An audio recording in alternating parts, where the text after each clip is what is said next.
What I was saying a moment ago, I really meant it. I mean, not only does she look like a Pleiadian, but this woman has such a great heart. She's one of the most kind and compassionate people I know, totally dedicated to raising consciousness and doing it in a gentle and loving way, which is my understanding that's part of the Pleiadian way as well. So, welcome back to the awakening world, Eden. Thank you so much, Scott. Such a joy and honor, and I can already just feel such good energy and love here. We have such beautiful, innocent hearts, all of us. And you're absolutely spot on. My vow is love, only love, and my mission is to first love and have compassion for myself, my humanity, so that I can be present to love and really see the beauty in others and remind them if they forget who they Mhm. truly are and how divine we are. Yeah, absolutely. Well, it's great having you here always. And I'm going to remove myself and turn over you to introduce Marguerite and get us going with some questions. I think, did you want a little short meditation originally before? I did, Yeah, and I got okay. so excited I forgot. I So, know I'm so excited to talk to Marguerite too. no, We just, absolutely. Please yeah, take us into the meditation. yeah, Yeah. we thought it would be a really good way to just prepare for this transmission that we're about to receive from Marguerite and then Viviane later tonight. So, beloveds, I would like to invite you to take a short moment of coming inward with me. Let's first use our tools. We all have so many miraculous tools in our embodiment, rubbing your hands of light together. Taking a deeper breath and then placing one palm right on your heart chakra, right in the center of your chest. You can give it a little bit of energy, a spiral. This naturally releases oxytocin, it calms the nervous system. Leaning back a little more than we usually lean. We're so forward into the future in the West. So just resting back. The other hand of light comes down to the lower belly, holding that hara, that womb space. And we're going to close our eyes together and just invite your consciousness to dive inward, especially into the place behind the hand of light on your heart. Take a deep, deep breath there with a sigh. Ah. And the next breath, we're going to breathe all the way down to the hand of light in the lower belly, as if you could fill your sacral area up with light, breathing deep. Another sound, quieting the mind, slowing down. Continue to breathe deeper than you usually breathe, leaning back a little more than you usually lean into that back body awareness, starting to dive into the space behind your heart and towards the back, imagining a light there, a very precious light, breathing into that light like an ember. Here is a place that the masters know as the sacred heart, deep inside the heart chakra, towards the back and a little bit down. The base of this sacred heart burns a flame, and feeling every breath, stoking this ember, connecting to this flame.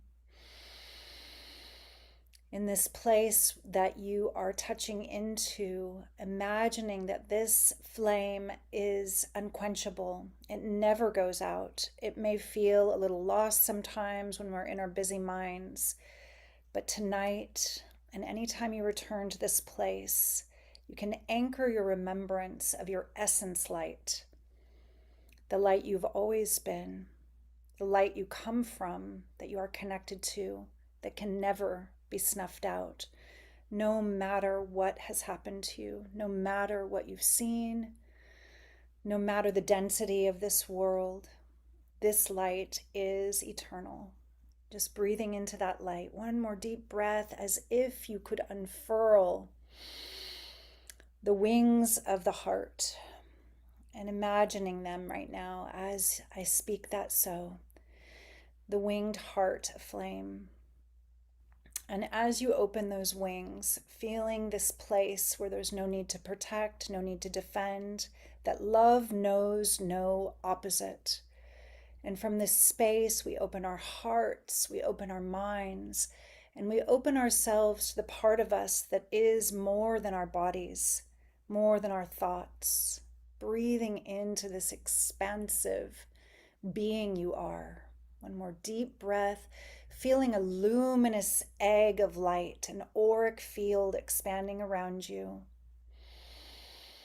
And feeling that as we all amplify this light, we're like light nodes across the planet together right now, burning bright, lifting a beacon for others to remember who they are, lighting up the grid with this energy of presence, of love, of self-compassion, of unity.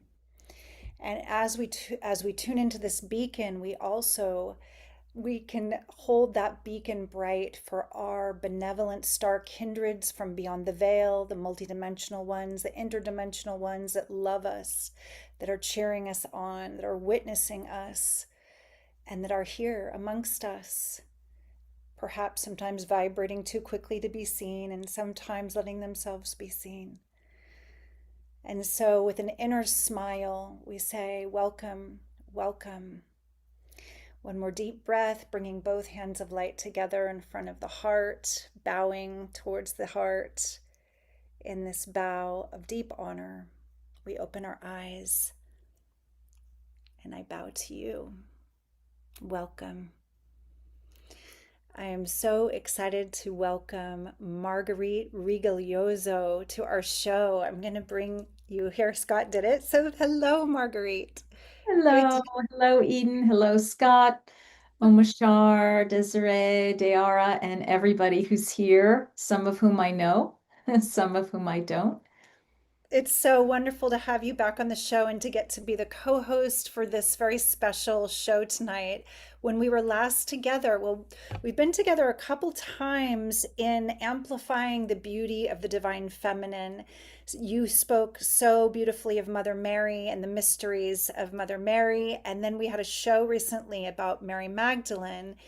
And I remember you seeding the Pleiadian connection between the Marys and the Holy Family and these masters. So I am so just delighted to finally get to dive deeper with you and start to unveil some of that you're carrying, that wisdom, that gnosis, and that information.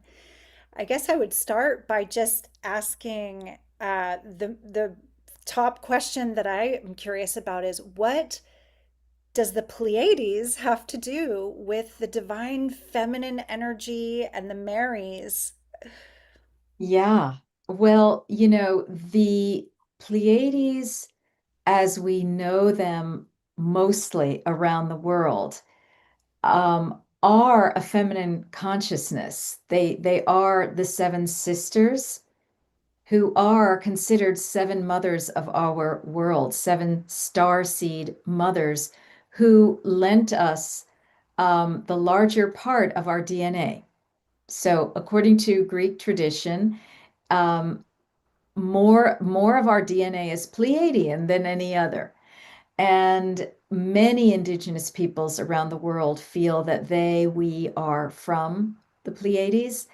So when we think about these seven mother ambassadors who came to our world, they are female in form and they came to inform us, literally, uh, give to our form and also to our emotional and cultural life a rebalancing back into the feminine after some times of travail.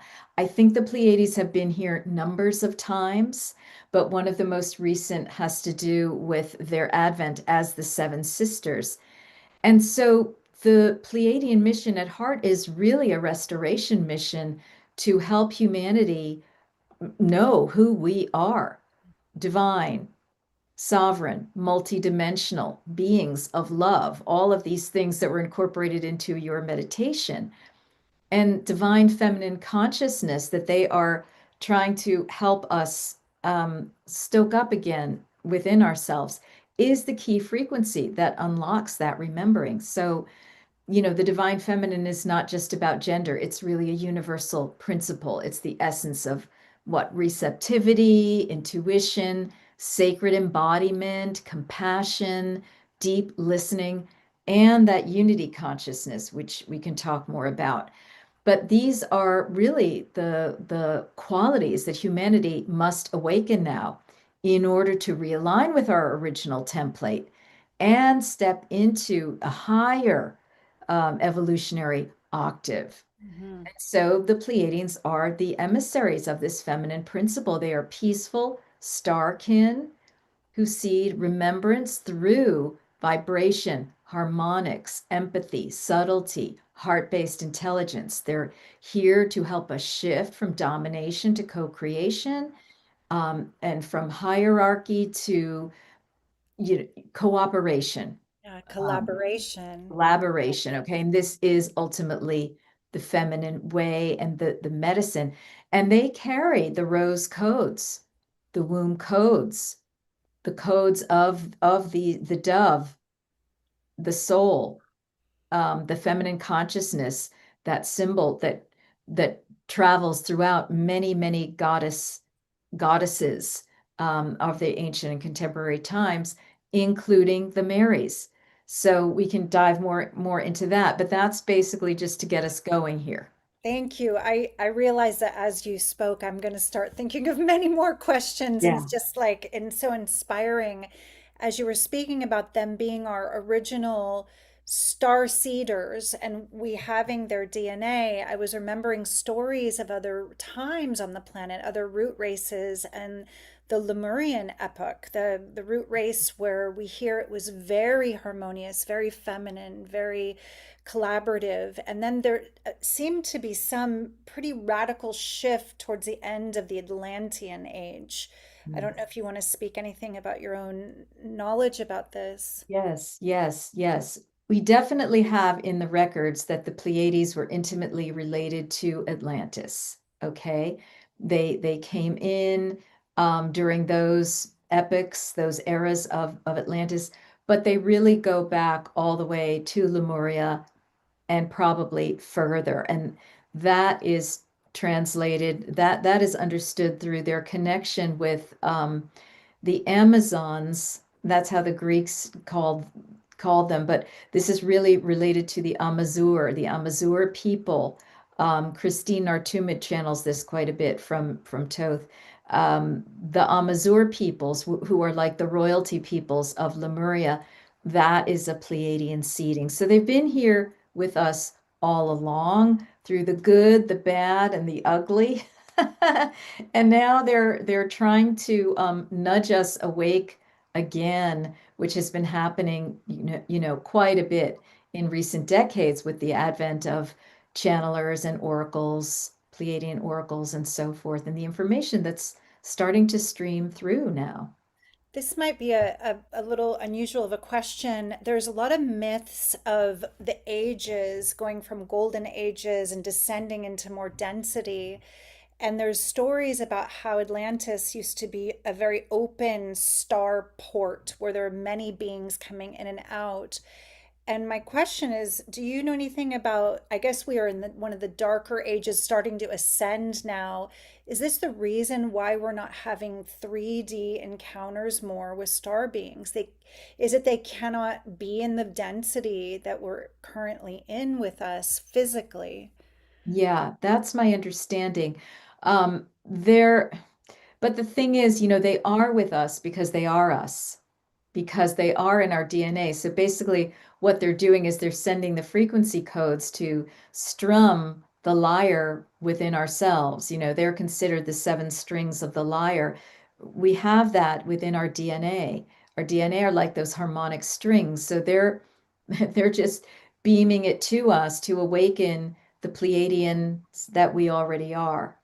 Mm. Um, so they are here, really, is what we could say in 3D density. Now, are we seeing people walk around who are like, hey, and they look a little weird and different? Well, occasionally, so I think there are different types of more direct star beings who are walking around, but all in all, that portal hasn't quite opened back up yet because of the density right now. But as that's going to be shifting, I think that's going to be changing over the coming eras. This leads me to going back to the time, the biblical writings about the visitations of Mother Mary being visited by angels, by an angel, right? And I'd love you to dive into the connection between the angels and the Pleiadians and the Marys, especially Mother Mary and the Immaculate Conception. Anything that you want to share in that way?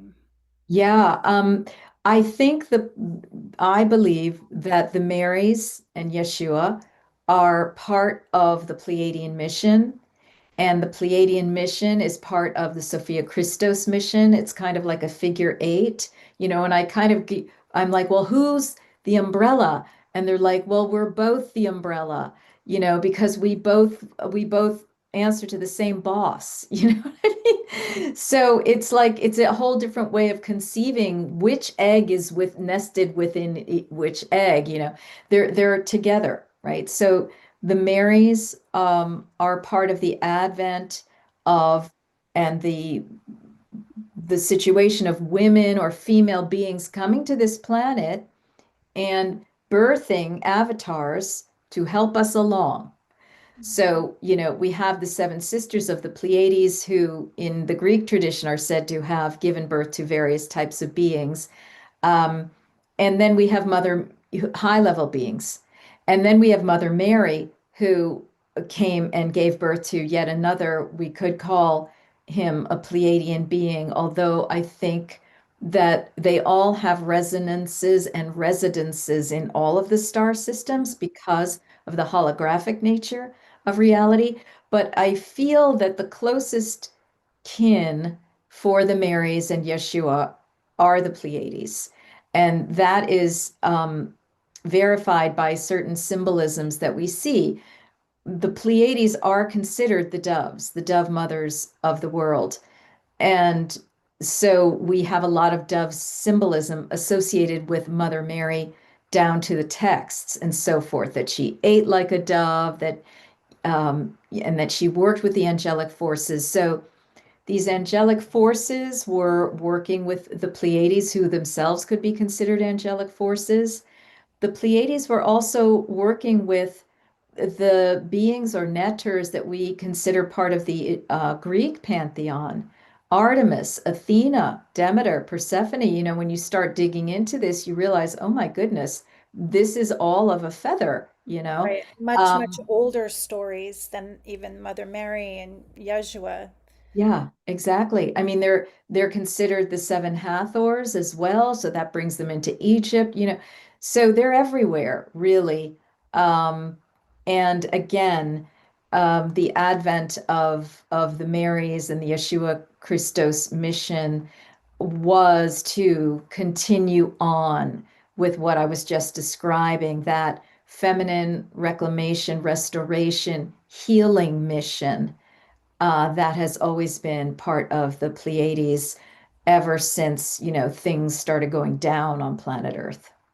Right. I don't want to get too much into, who's who's the bad guys or why is it going down but if Yeah. they're I mean, I was picking up on this kind of um, the Pleiadians have a very different message than what we're seeing playing out in the systems that seem to be kind of ruling the material world right now. It almost appears like some other ETs did get a foothold into this planetary world through the system. And I know people that are listening are like, yeah, and they've heard of these guys too.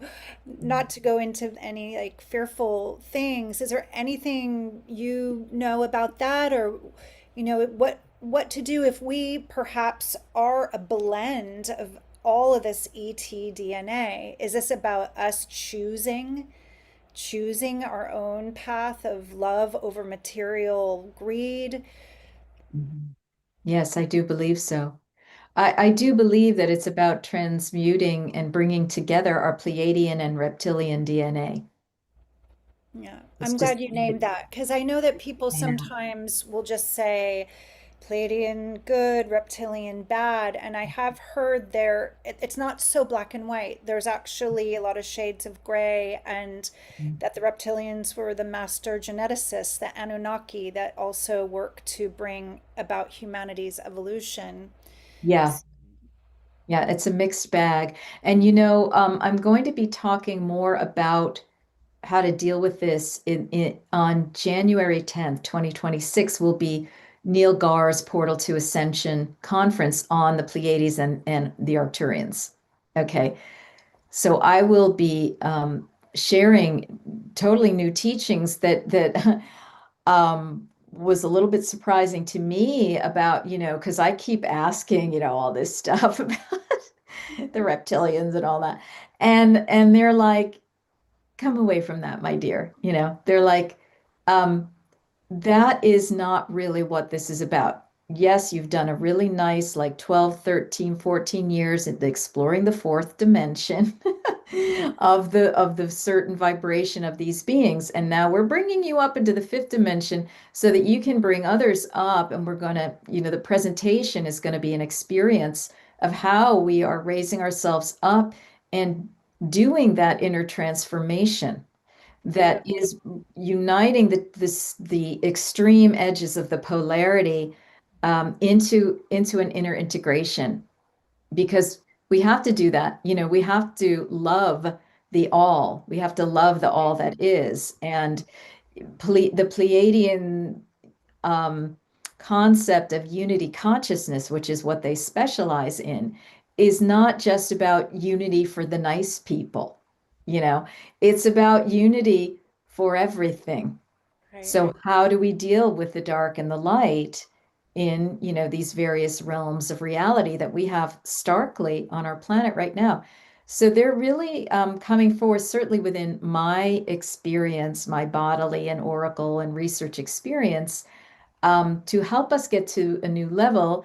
And actually, next year, my next training is going to be the Pleiadian Soul Awakening, and it's a whole training that brings all these levels of the Pleiades together to help us, uniformly kind of lift together like never before. So I mean, it was prescient, I think, of you, Scott and Eden, to pick up on this topic because the time is now, right? And there are some of us who've been weaving these threads for many, many years, but it's just becoming so obvious to me now that it's the Pleiadian mission on now. The Yeah, Marys are a part of no it. other Yeshua's, time. Now is the yeah, time. If not us, yeah. who? If not now, when? This is a time. Exactly. Yeah. Exactly. So, we can continue to look more at the history and the cross-cultural aspects if you want, and also what they're teaching us. But I'm just setting it out there that, like, okay, spaceship rising now. Yeah, we're going to share more about ways people can find out how to join you in that soon. I do want to deepen with you because I think our viewers are also very sensitive. They're awakening to their higher listening and receiving information. And here you are, such a powerful, trusting channel for this frequency. And I would love you to share with us some of the ways that you receive information, some of the ways you started to recognize where it was coming from. Does it come in symbols? Does it come in imagery? Does it come in direct gnosis? Like, what could you share with our viewers? Yeah, yeah. All right. So, Jit, thank you for that. To dig a little bit more into my personal experience, about the Pleiades, never heard of them, right? Um, until I started going to Barbara Marciniak's events in the San Francisco Bay Area. And I was totally captivated. I'm like, oh my God, And corresponding with that, I started learning about the Pleiades from the Greek perspective as I was looking into ancient priestesshoods and so forth. And then I had the whole discovery about the reality of divine birth, and come to find out that the Pleiadian seven mothers or divine birth priestesses, essentially, in their human advent. So they were much like Mother Mary, really. Okay, women who held these womb powers, and we're here to help women human women awaken to their womb powers. So I was getting all, into this. And then I started working with sacred medicines and I started understanding the Pleiades on a whole, other deeper dimensional level, um, all while I was doing this excavation research about who the Pleiades were, looking at all these books and understanding and bringing to light things that had been hidden away in the Greek texts, that had cross-cultural validity, So um, I was very excited about that. And after, a number of years of doing that, I went to the redwood, one of the beautiful redwood forests in the Bay Area, and I did a medicine ceremony out there. And I'm walking back to my car, and I swear it was like the voice was like way like 20 feet up in the air. It wasn't a voice, but that's my sense of it. And they said, you're a Pleiadian ambassador, remember? Remember? And I was like, oh, come on. I'm not going to be going around saying I'm a Pleiadian ambassador. And come to find out, it's a thing. Like Christine Day calls herself a Pleiadian ambassador and this and that. So I just started letting that work on me, over the years, being like, well, whatever, I could sort of hold that lightly. But now, and why did I call my school Seven Sisters? Like 13 years ago in 2012, when I founded it, I'm in the shower. Okay, what should I call this thing that I'm creating? Oh my God, Seven Sisters Mystery School, So it's almost like now I'm only now coming into the full fruition of this. I thought for a long time, oh no, my stopping point will be the Marys, but no, this is like continuing on. And so I continue to do this deep level research. I also continue to start now to connect with indigenous people who believe and have stories and histories that they came from the Pleiades, and that we're all starting to unite now across the races and so forth. So while Eden, yes, you are a fine representative of the Pleiades are in every single culture. And the thing is, they seeded all of us and they have a way of shape-shifting. Um, and they look like every single race. That's part of the magic of the Pleiades. So there's no one look, there's no one type. Um, this is a universal reality. I And had it's an yeah, I it's had an what experience. unites us across races. Okay. I had an experience where I was contemplating the Pleiadian message recently, and I just got this hit. I wonder what the Tibetans say about the Pleiades and the Pleiadians. They have archives that go back 10,000 years of scrolls. And I just went down the rabbit hole around Tibetan connection. And yes, they believe they are seeded from the Pleiades, the Oh my Tibetans. God. So I second what you're saying. It's not about being Nordic or any of that. No, all the I'm going to races. come in for an interesting other connection like that. Um, a lot of us go to Maui. That's a magical place. And there's a very special place called Walo Point, which is where several of my friends have created retreat centers. And the Hawaiian heritage is that Walo Point, it's a historical fact that that's where Kamehameha went for his vision quests because there was a direct connection to the Pleiades. Yeah, And all the Hawaiian kahunas there all talk about the connection to the Pleiades. So it's so cross-cultural, which is really, really cool. that's right. At Mateo Tepe, erroneously named Devil's Tower, in Wyoming, where they filmed whatever the heck it was, Close close. encounters, yeah, of a Yeah, third kind. that's a major Pleiadian portal. Hmm. Sitting Bull would contemplate them there. I had a massive experience that I've talked about, there, doing ceremony there. Uh, so, Hindmarsh Island, the waters of Hindmarsh Island in Australia. So there are various places considered Pleiadian portals. I mean, this is so cross-cultural, and I'm really, one of my missions in this work is to bring this up and out and for us to understand, because it's just one of the great unifying principles is our Pleiadian history and our Pleiadian understanding. That's what is going to heal us, to help us understand our common humanity. Beautiful, Marguerite. I'm so glad you're doing this deep work that's so needed right now. And I know that people have been asking questions in the chat. There's been a few that have flown by because I was so immersed in your share. And I think that people do want to know a little bit more about our genetic kind of origins. I think that we hear about people calling themselves hybrids, and you had said we all are, Yeah. right? We all are. Is there anything else like would people have a particular maybe calling to deepen with a certain one of their elements if they have a certain kind of temperament or nature? There may be some differences between someone who resonates more with like the Arcturians than the Pleiadians, or what is your experience with that? Yeah, well, what I've received from Pleiadian guides is that um, those who lean more, perhaps they have more Pleiadian DNA or whatever we might call it, those who lean more toward that um, have certain energetic qualities, a lightness of being. They're telling me a luminous or glowing quality around the eyes or skin, a kind of radiance, an elegance or grace in their movement, even if they're not consciously aware of it. Sometimes people feel peaceful in their presence.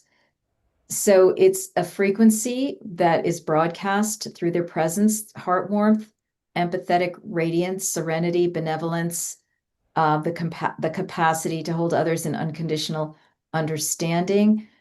And other star lineages often carry equally distinctive energy signatures. What I'm told, Syrian star seeds tend to feel strong, steady, and grounded, protective, and priestly, with an energy that's clear, structured, and deeply committed to truth. And It feels like sacred masculine codes, like some of the more side of we would say masculine I wisdom. feel that with Assyrians.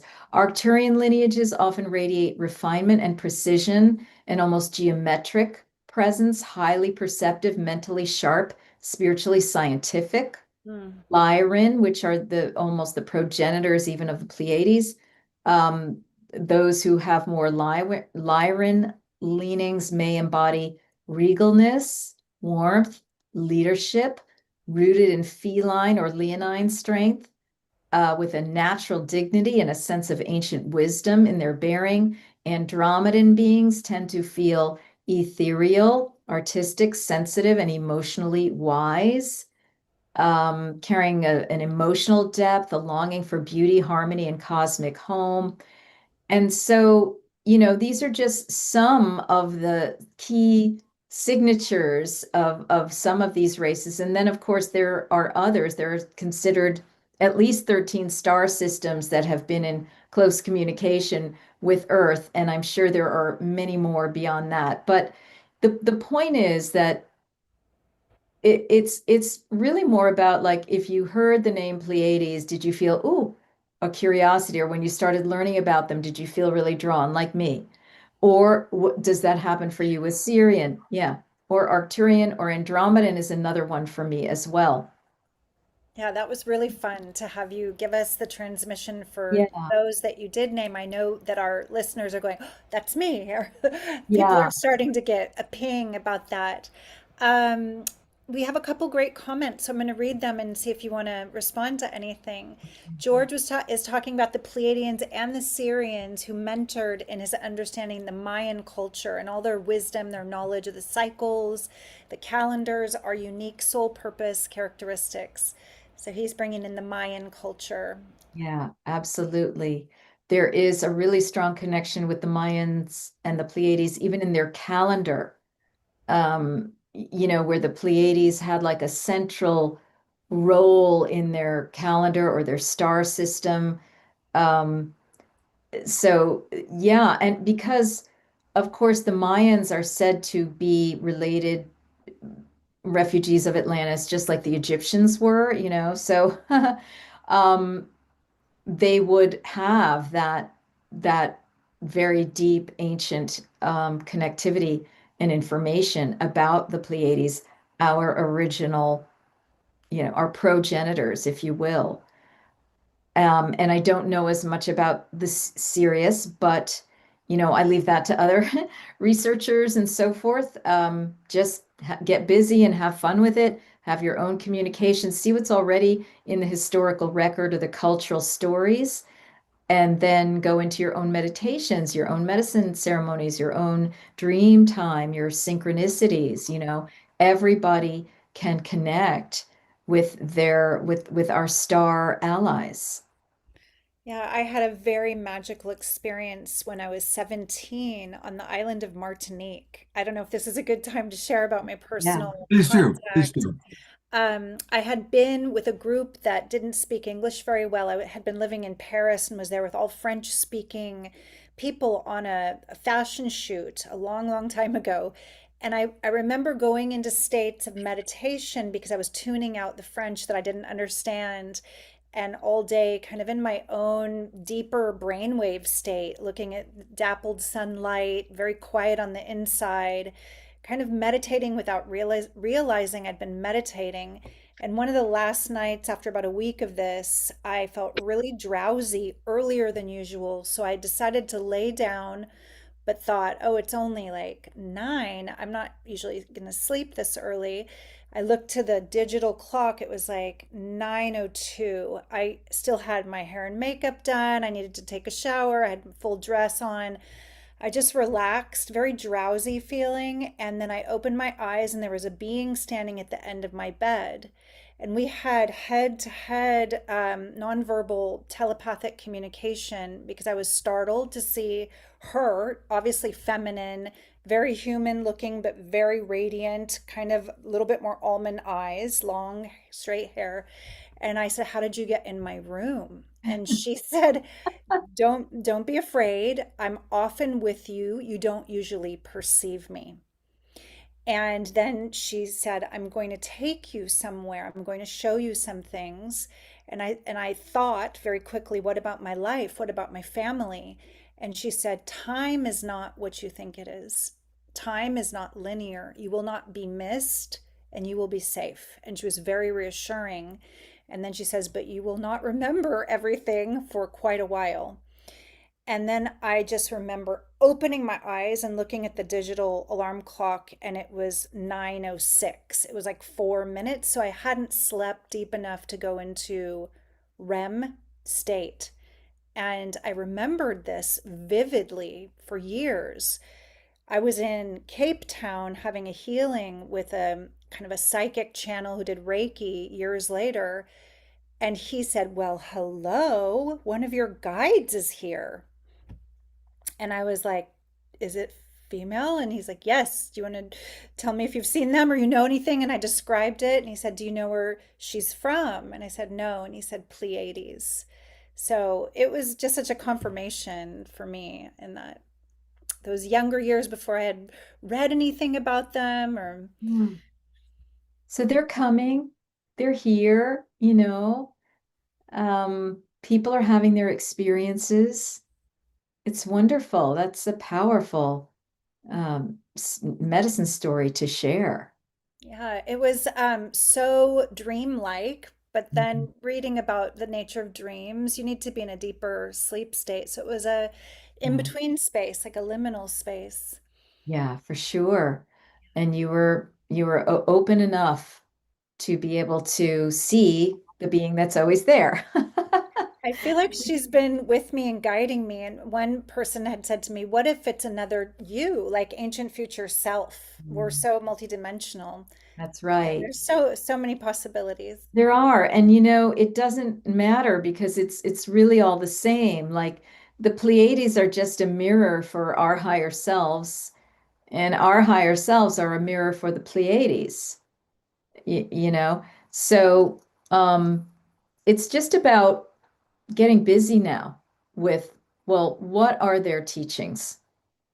If you were to simply give our listeners like the quintessence, I've heard you talk about unconditional love, unity consciousness. If you had to do like just a few more of their like prime teachings for us to feel into, what would you say? Yeah, love and compassion. Um, unity consciousness and the cultivation of our sovereignty within that. Um, and awakening to our multidimensional knowing, seeing, and being. I feel, and I would say, fourthly, awakening to a greater degree to the power of the feminine and the power of the womb in its many capacities. Mhm. So it is they are really all about a re-honoring of women and the feminine on the planet to help balance out what has been happening so that we can return to that Lemurian um, ideal. And again, it doesn't mean women good, men bad. It's about incorporating the yin energies into ourself, balancing them with the yang energies, and really integrating, all of these hybrid projects and programs that have gone on in our own bodies, in the human form. Yeah, there's so much I could say to that. Like it seems like there is interest in genetic experimentation here. There's a lot of that going on, and it seems like when you tune into the little device in the news, there's people racing to create artificial wombs and robot AI mothers, and I'm just like, why? Like, Yeah, why are you trying to like deny the beauty of the feminine and the mother principle? It's yeah, anti-life. So I yeah, feel in your share, honor life, honor the mother, honor water, honor the intelligence, divine feminine intelligence in all of us. It's yeah, life itself. yeah, very much so. Yeah. Is there, Scott, I don't know how much time we have left for Marguerite's interview, but I would love to ask her if there's like a final transmission that we can just put you by yourself, anything that from your heart you want to open to the Pleiadian energy through you. Hmm. Yeah.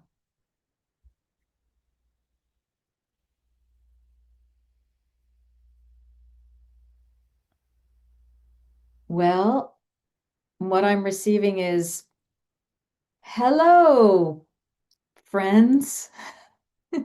Hello, Earthlings. Hello, brothers and sisters. Um, yes, this is the time of the great reawakening, the great restructuring, recalibration. There are enough people who have opened their consciousness on the planet for this to be able to happen in a coordinated, exponential way.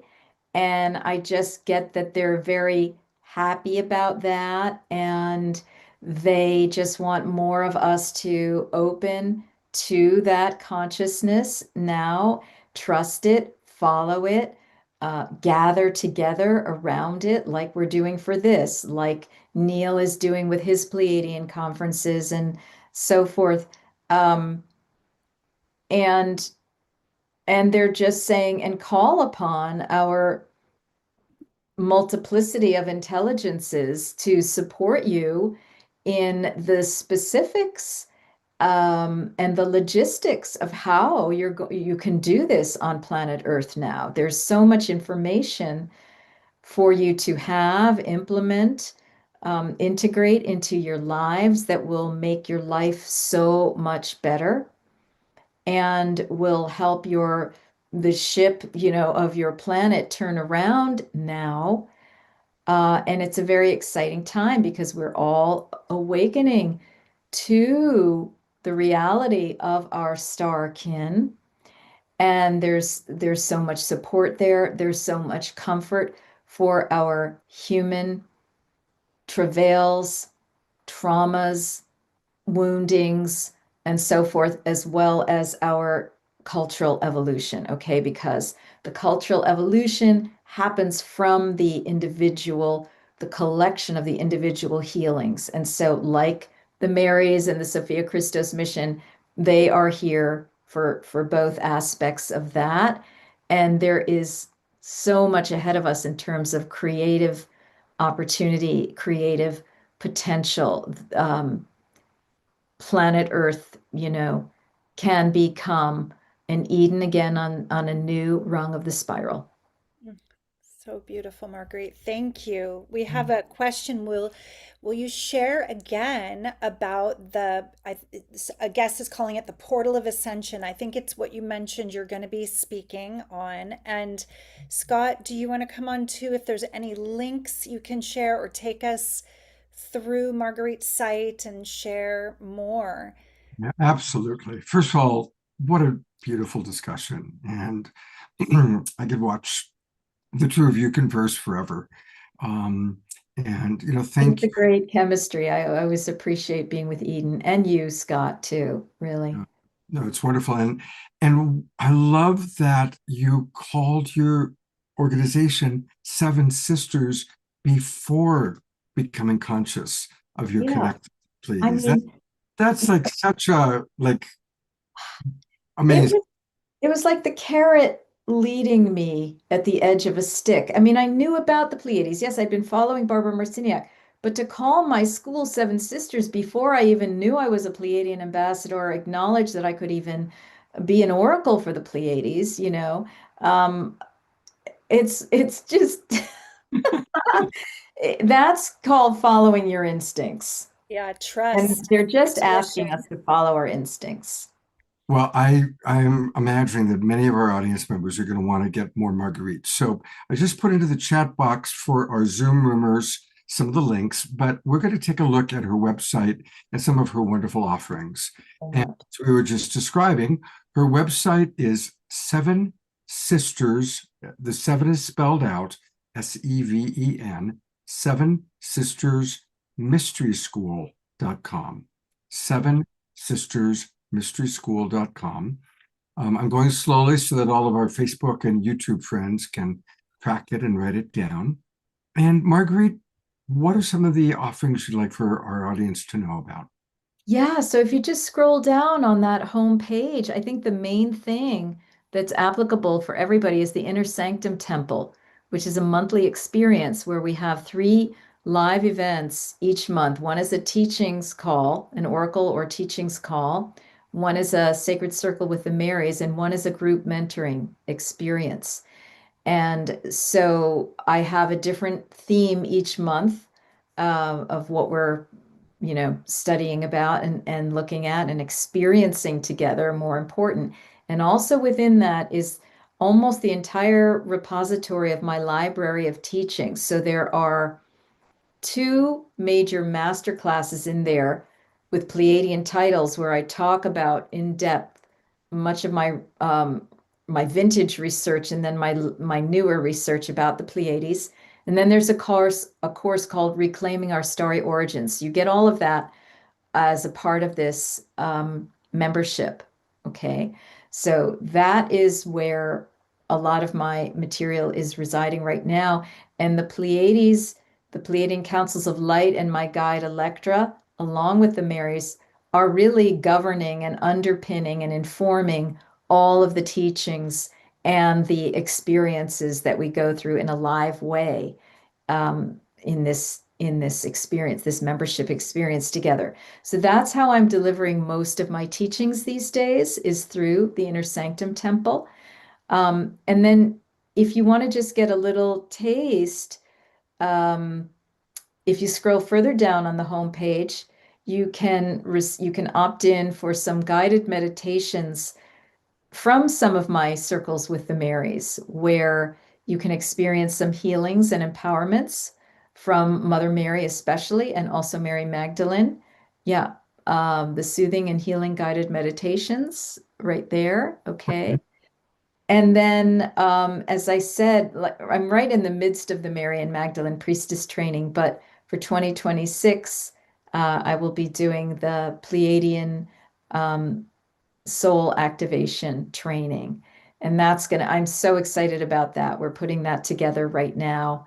So just, opt in for something on the website or sign up for the newsletter. You'll be kept informed of everything. And I often provide, informational blogs and videos and things like that every Sunday.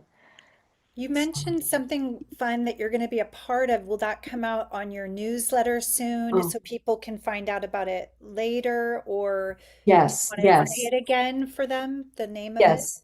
You could right now go to Portal to Ascension or look it up online. I don't know if it's portaltoascension.com.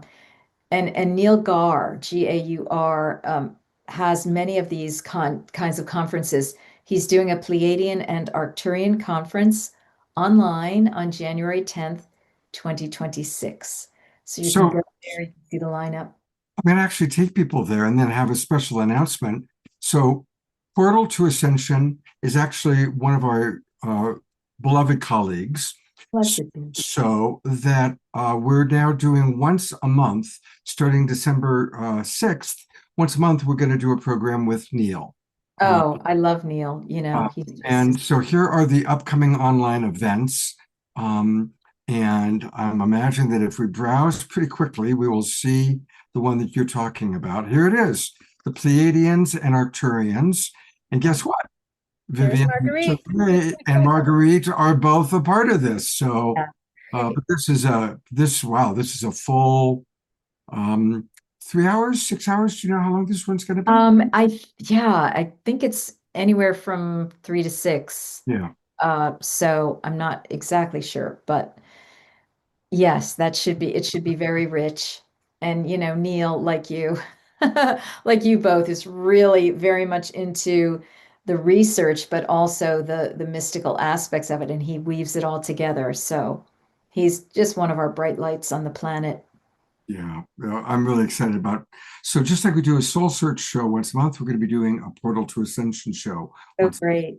So definitely we'll promote that again. Yeah, And always keep us updated, Marguerite, on any new programs that you have, so that we can let our audience know about them. Yeah, I it's will. Thank such you an so much. honor, such a pleasure to get to speak about these things with you and go so much deeper. I'm so Thank you. grateful for everything you shared tonight, and especially those qualities that we can look out for now. And for the people catching this replay, I'm going to go back and write them down. So I'll Yes, be tracking yes, people. yes. Well, the honor is really mine. I'm always so happy to be here, and I'm delighted to be here this evening, today. It's Beautiful. Well, and evening you're here on gonna, the West Coast. and we've got two great treats coming up. We have the Awakening World premiere of Eden's new song, and then you get to meet Viviane Chauvet, who you'll be collaborating with Portals for Ascension in January. And so Viviane just came into the Zoom room. Excellent. We're I'll excited. hang on a bit. All right, Marguerite, thank you so much for Wonderful. being with us. Thank you both. Thank Lots of love to you. you and everybody here, all of our Pleiadian friends who've joined us in this global gathering. Thank you, Marguerite. Eden has been co-hosting with me for a few years now. But there's like this wonderful new thing. She's recording an album. So when she co-hosts, we get to hear her latest song. She co-hosts about every 2 months. And about every 2 months, she has a new song. They're rolling out almost every month now. I just have to catch up with you. Well, I have to do more co-hosting then. I'm so excited for you to share this song with our audience. I heard it for the first time last night. And as I heard the closing chorus, I said to myself, that's going to stay in people's minds. Sure enough, all night long, it was in my head. It's a beautiful song, and really pay attention to the lyrics because they start off very personal, but I think they're personal in a way that many of you can relate to. So I'm not going to say anything else. I'll turn it over to you, Eden, to introduce Only Love. Thank you so much. Yes, this song is my personal journey to really embody true love. Enjoy, and here we go. Oops, now I've lost it. Sorry, I'm gonna have to get it again. One quick sec, Scott. Take your I time. guess I can speak that at first I was a little nervous because it is so personal in the beginning, but this is kind of the journey that my connection to Mary Magdalene has shown me. It's about honoring our humanity and our divinity. And on that note, here we go.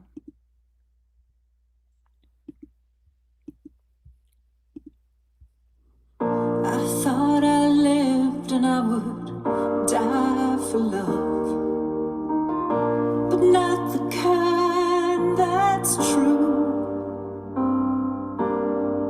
I chased obsession and it fucked me up. I'd crash and burn when it was through. I wrote the script, yet I laid the blame and made a villain of a few. And when my fantasies went up in flames, I was forced to face the truth. Only love is real, and only love is true. There's only love on the other side of the veil, and only love will get us through. There's no Prince Charming come to save the day,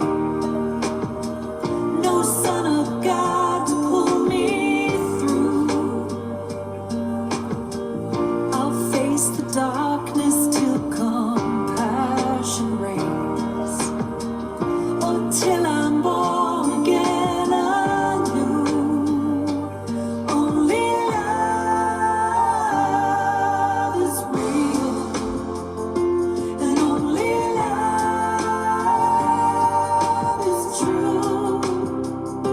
There's only love on the other side of the veil, and only love will get us through. Only love will get us through. It's not a path for the faint of heart. It's for the ones who risk the holy ache.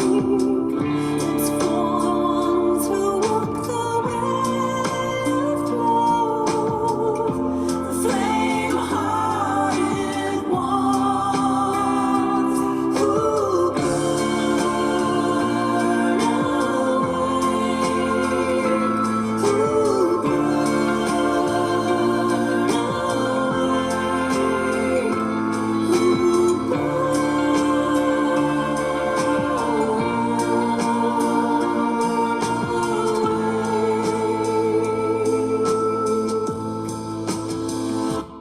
Only love is real, and only love is true. There's only love on the other side of the veil, and only love will get us through. Only love will get us through.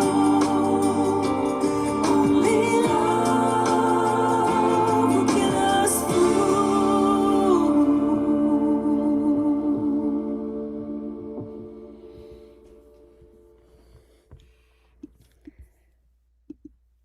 Oh, isn't that just the most beautiful message delivered in the most wonderful way?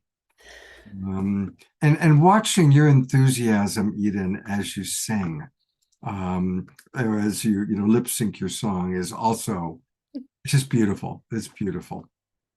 Thank you, Scott. I would have belted it, but I think it would have glitched the whole recording. So I didn't want to do that. No, it's absolutely beautiful. This, And this is uh, my vow. I even tattooed it on my arm in white. Love, only love, lest I ever forget. well, Just and that's been your motto as long as I've known you. only love is real. Only love is Uh, it's like Marguerite said, the Pleiadian um, teaching about love everyone, love everything, like be the antidote to a world that forgets, to the others who have forgotten temporarily. I feel like that is the key right there. I want to read just a few of the comments that have come in. Marguerite just wrote, "It takes so much courage to express oneself that way. Bravo, Eden." Thank you, Um, Marguerite. Thank you. Shoshana says, "I'm feeling Isis weaving through your song as well." Sarah Grimshaw writes, "This is so beautiful." Susan Bloomquist, "What a lovely message for these times." Carol Craig, "Gorgeous song." Dr. Laura, "Gorgeous song." Eden, "It's a memorable one for sure." And on and on and on. The messages are coming in with. I quickly created a link for you all. It's not officially released yet. This is a sneak preview, and I sent it to Scott so he can share it. It's available now on SoundCloud. It'll soon be up on all streaming platforms. And I would love to ask your help when that happens. I learned that if you get your whole community to like listen on SoundCloud, then the algorithm will take off. So I'll let you know when it's officially released soon. I'm just, I put the link into our Zoom room. For those of you watching on Facebook and YouTube, keep an eye out. SoundCloud.com/Eden Amadora. And that's where you can subscribe. And then as soon as Only Love or any of her songs are available, you can get them. So that's a way to do it. yeah, there's quite a few there that are just kind of waiting for their official release. So if you want to sneak preview, some of the extended versions are on SoundCloud, and I'm learning as I go. It's a different world. I used to have a record deal and it was all about, the label would promote you. Now it's about community and finding your resonant beings that are just like, yes, I resonate with your message. And thank you all for being such a loving, supportive community. It's felt very safe and very wonderful to be received in this way. Thank you so much, Eden. We love you. And Eden will be back in a moment. But I get to have the honor of introducing our other featured presenter tonight. And she's been on the show a few times before. And I know that people love her. Scotty Satori, by the way, is always posting in the chat box, "Vivian Chavez just said," and puts in the latest from Vivian. So she has many, many fans and friends in our audience. And here she is. And for anybody who doesn't know her, Vivian Chavez is an advanced Arcturian hybrid avatar. She's also a published author, international public speaker, the creator of the Arcturian Energy Mix Healing, a multidimensional way of healing for conscious evolution. She's an advocate for planetary ascension and the owner of Infinite Healing from the Stars, LLC. They've made an entire movie about her, which we've promoted before. She has a wonderful book series, Wisdom of the Silver Sisters. We're talking about the Seven Sisters. She's the wisdom of the Silver Sisters. And she always has so much to share. So welcome back to the Awakening World, Vivian. Oh, thank you so much, Scott. And it is such a joy to be with all of you. And it's true, it is a very warm and loving community. And of course, I want to say a big thank you to Scotty, because he's such an advocate for putting the bridge of creating together a liaison of joy. Scotty, you are amazing, and you always cheers loudly, and you always supporting, whether it's our Octane University community here with the Awakened World. You're like an ambassador in between the two. So thank you so much to you, Scotty. Thank you. You know, looking at Scotty and his backdrop, right off the bat, that leads me to a question that I was going to ask, but what is the relationship between dolphin consciousness and either, I don't know if it's specifically Arcturus, Pleiadian, or galactic family. Are you asking me? Okay, yes, of Yeah. course. So if you look at from a standpoint of galactic perspective, we recognize that there are countless of different sentient life form, group consciousness, star nations, and the whales, the cosmic whales, and the dolphins are among the galactic communities. So they're very intertwined into the Earth evolution. They're great guardians of sacred sound frequencies, the oceans. They maintain the balance of the ecosystems, and so many star seeds or ancient soul, like probably like Scotty and others, can really relate to their beautiful wisdom. They're such high vibrational being, and we too, the Octurans, recognize them. In fact, just a fun fact quickly, when we were in Australia last year, Peter, who you've met, Scott, here on the Awakened World, my husband and I, we were in Sydney. And so we took on a boat ride to go commune with the whales. And there was also whales children and the babies who come with their mothers. And so I brought forth Arcturian lycos that as a conduit, I brought forth into the oceans. And I can feel the group consciousness of the whales nation coming and saying, we welcome you, Arcturian ambassador. We're going to continue to expand those light codes.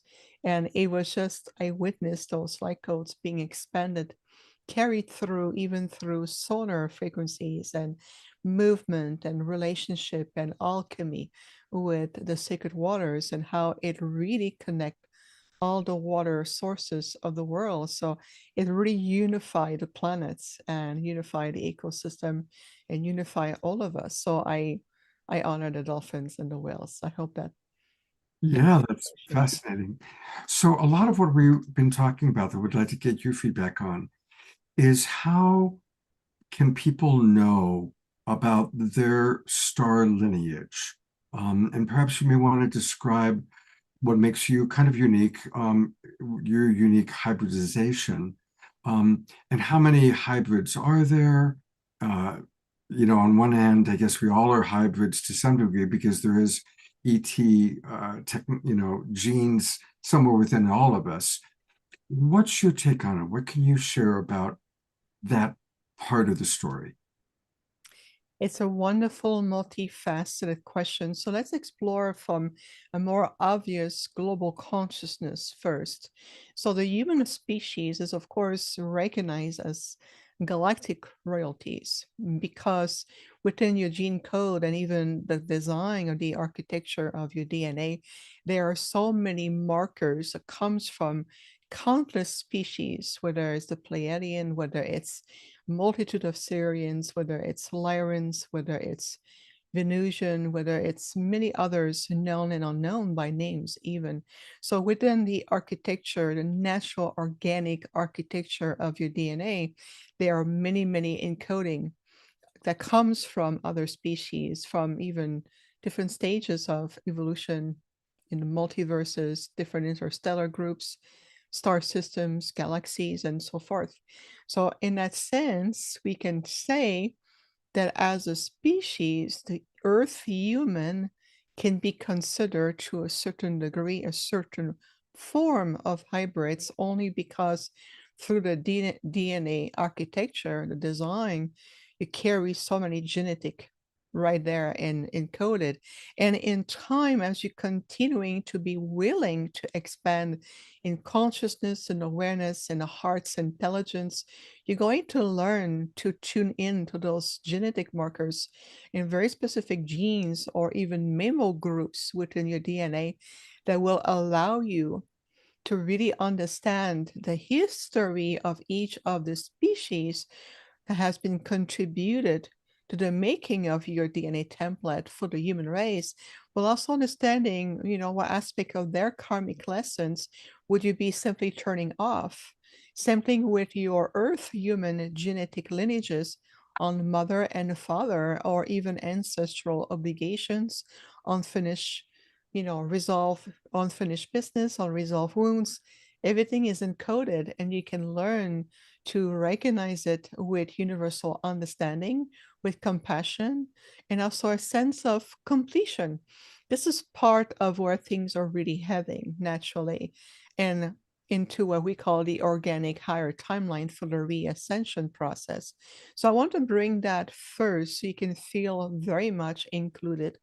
And there's no difference in the sense that, like, for example, us, the Arcturians, we simply have evolved in a complete different sphere of reality. We come from a completely dimensional space than the solar system or the Earth humans, and we have simply evolved over millions of years. So we're very, very ancient beings.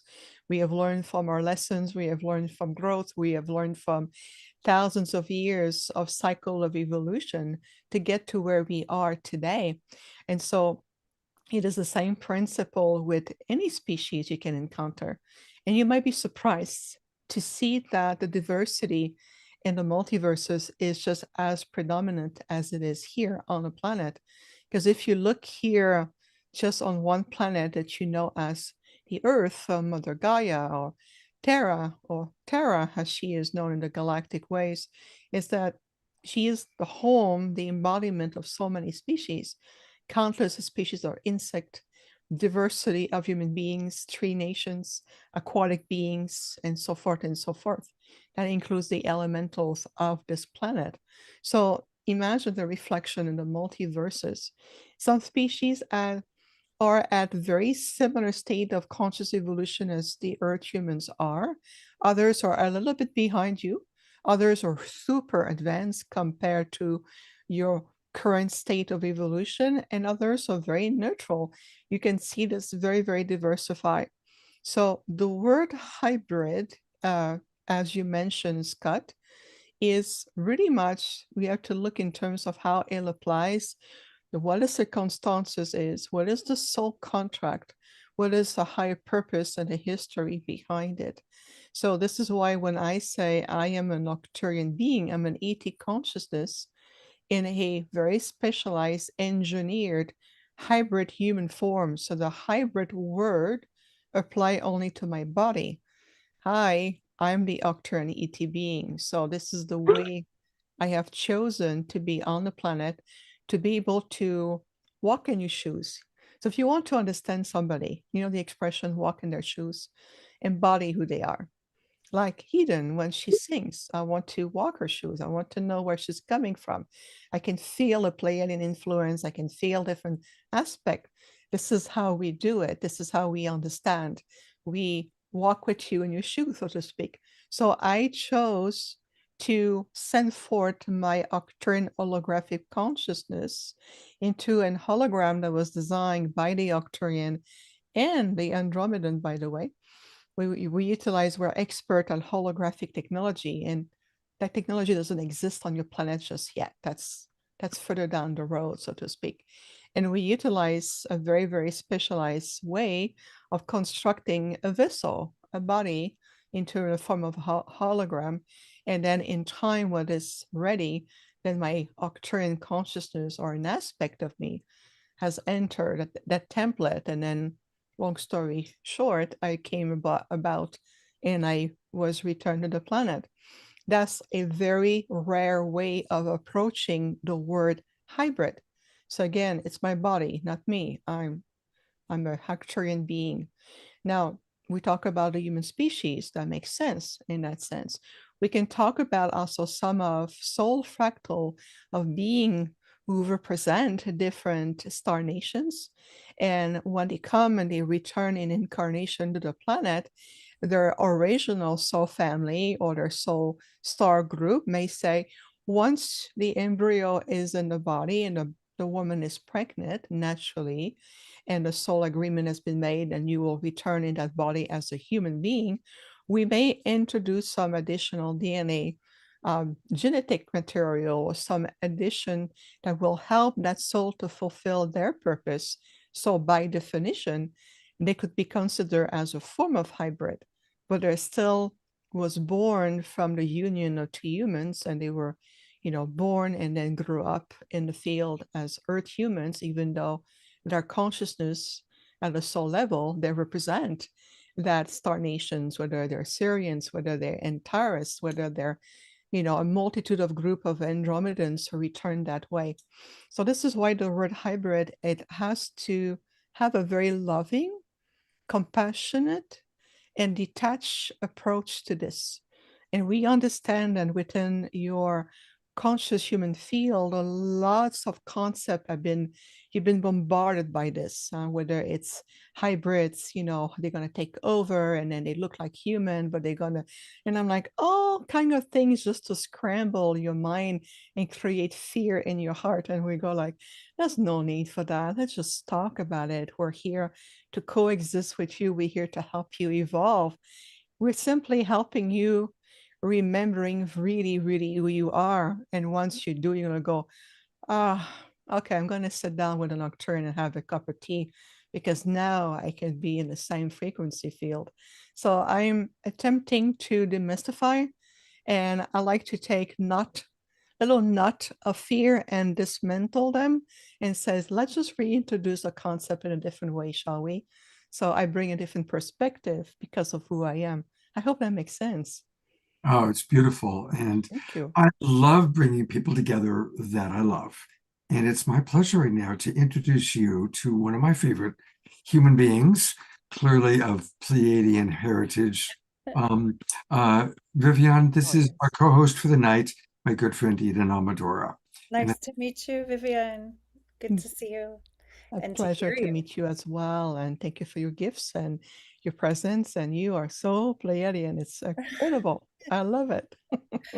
I would love to deepen with you. This is so fascinating to me about a being who is fully Arcturian of consciousness, of connection to that star system, because I've met beings that really resonate with Arcturus. Can you tell us some of the qualities that Arcturians are bringing forward more than ever right now, and why this time is a time to really pay attention to the Arcturian message? That's a fantastic question, Eden, and I'm grateful that you ask because of the willingness of overall human being as a species to really evolve. You're really cracking the shell of your past.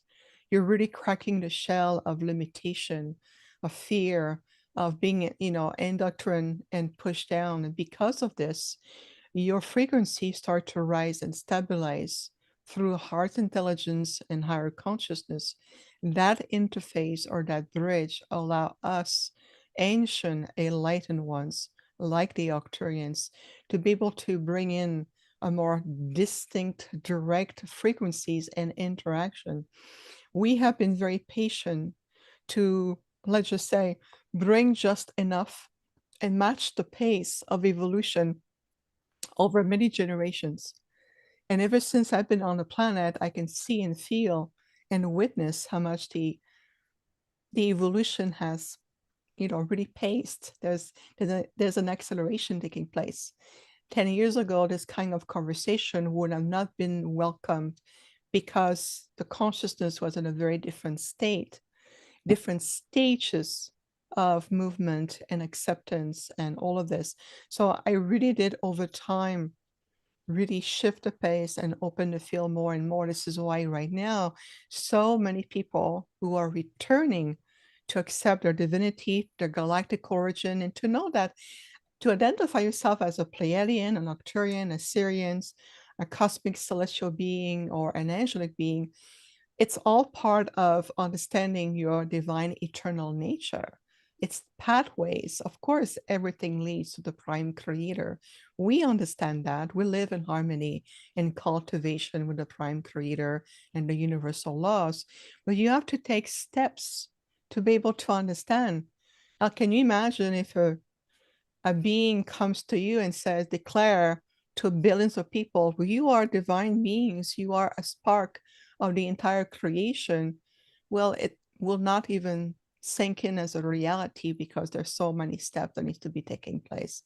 So right now, the frequencies of Arcturians and others are coming to the front center stage, so to speak, because we're about to help to stabilize the earth timing frequency into reascending naturally and organically without interference, without fear, and without distortion into the natural path of reascending again.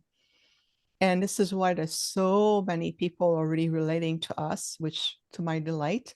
And many people may remember in their own soul ancestry or through their soul akashic records that they may have lived a few lifetimes with us or spent time with us, or they may remember us interacting with them in different form or when they were on a different planets. So it's all, you know, the expression all roads lead to Rome. So all pathways of your soul journey lead to these ancient connections. And we're finally reconnecting with each other on a whole different level. And believe me, it's been a long time coming, and it is delightful to be able to even just have these very enlightened, very heart-centered conversations and seeing hearts in the chat room rather than to see Fran going, oh, what is that? What is she talking about? You're seeing heart and joy and smile and going, I'm intrigued, I'm curious, I am ready. And that's a huge declaration of the heart. So I think You it's can right. you can feel the ripeness and the awakening that is a huge wave now that cannot be stopped. It's exciting. I want to ask you another question about both this age of Aquarius that we're moving into. It's like a shift into a much different reality, and the new children that are coming in. And some of us have been tuning into things like the telepathy tapes with the kids that are not even speaking like we need to speak, and they're meeting in other dimensions. And do you, as an Arcturian, have any insights about this new wave of children? Oops, I think Scott's playing the song again. Okay. Sorry, Vivian. Should I reframe the question? It's Yes, please. about the new children that are coming in. There's something that many of us have been tuning into called the telepathy tapes, where Ah, yes. some of these new kids are not verbal, they're all telepathic now. Is there anything from an Arcturian perspective about this phenomenon? Well, I love that because this phenomenon is nothing new. In fact, nothing is new. Nothing is no one is reinventing the wheel. We're simply rediscovering it into a brand new state of opening. It's your approach to telepathy and recognizing very gifted children that allows you to finally feel like, wow, this project allow us to rediscovering as something that's very natural and organic. And this is part of the next phase of the human evolution is rekindling with natural abilities, how to heal your body, how to understand the language of your living ecosystem, opening to your pineal gland, the true purpose of your third eye, being able to reopen the pathways of connections, how your chakra system and the interdimensional counterpart of your chakra system are really encoding for you to utilize only from the earth perspective, but from a universal connection. So these souls who have returned into human form may represent the most ancient beings they are, and they knew that part of their soul purpose was to reintroduce something so natural, ancient, and yet forgotten in a way that is so pure and innocent, like a child. And I'm looking at these beautiful children, and um, one members of our community, Marianne, her eldest son, Luke, has come into that gift, is a very ancient being. And when he entered the body, he knew that the body will not be able to support him as much as who he represents. And as a result of it, he communicates mainly telepathically or through different form of very ancient language or symbols and all of this. So it's an invitation to recognize if those children can already learn from a book, communicate from across great distances. What are they teaching us? What is it that they are reminding us that has been retracted, atrophy, forgotten, and replaced with fear, replaced with lack of self-worth, replaced with doubt, replaced with identities that has been pushed onto our field. And that's why I mentioned earlier, we're cracking the shell and returning to the essence of who we are. And those children are leading the way that way. And I want to recognize Eden children or star children from all generational timelines, whether you are 5, 10, 8, 17, or even all the way to be 88 years old. You are still the star children that you have returned in your generations, and you make a difference. And the new soul coming in, it's because we of the previous generation have opened the field, shifted the dynamic, opened the energy of humanity and this earth. So when they come in, they can express their gifts fully. So it's all interconnected. It really is. Mhm. It's so magical, such a beautiful time to be alive. So exciting. Thank you. There's a couple questions that have come in from our audience I want to present to Vivian. Of course. The first one is from Diara, and she asks, I noticed the light from Arcturus especially, and to me it seems to shine differently from the light from other stars. Can you speak to this? I've been wondering for years. That's a great question. So observing the light of Arcturus that seems to shine on a different spectrum. So that's the point right here, is that of course from an astronomy perspective, when you look up into the sky, you see the reflection of lights that comes either from star system, constellations, whether it's clusters of stars or binary stars, or even constellation like Bootes. And we know that if you look at the Big Dipper, look at the handle and go straight line, you're going to find a star of Arcturus. What you see, this is just a 3D imprint of a star that is far much more conscious and vibrate in a complete dimensional state and a different dimensional realm. So the spectrum, the light spectrum that we are emanating through our realm or Arcturus realm is shifting. Think of it this way, it's almost like a beacon of light that we know that it is conscious and intelligence. And so the beacon of light has been sending some signals. And as the receiving end is giving us the okay that we can handle more, then we change. And that light spectrum is shifting alongside with the consciousness of the observer. And of course, you are the observer on this planet from the solar system within a tiny branch in the Milky Way. And we are light years away, but we are also coexisting in a higher dimension. So we understand the shift in the timeline. We understand how you perceive. We can see how your higher sensory perspective or your intuitive centers are shifting, evolving. So our ability to communicate with you is also evolving. And so we are thrilled to be able to share higher spectrum of light or light spectrum coming into your field. And if you've been noticing for years, that speaks volume about who you are and your capacity to receive those light spectrum. So this is wonderful. Well, that's a perfect segue into our next question from Dr. Laura. She Okay. asks, Vivian, are there any ETs who vibrate so fast that it could be dangerous for humans to be close to them? We've heard stories about humans being burned or irradiated. No fear here. I'm just finding out if there need to be certain appropriate boundaries. And that's healthy to approach. Appropriate, healthy boundaries are always necessary. So you have to think this way. I like to give this example.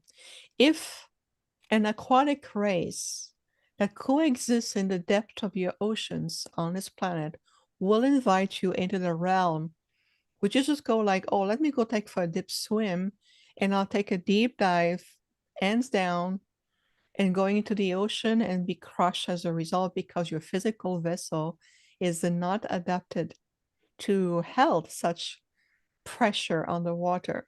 It's the same thing. It's, remember, it's all soul vibration, it's all frequency resonance. So if you were to come on board our vessel, for example, with the Arcturians, we will accommodate your visit and your light body consciousness.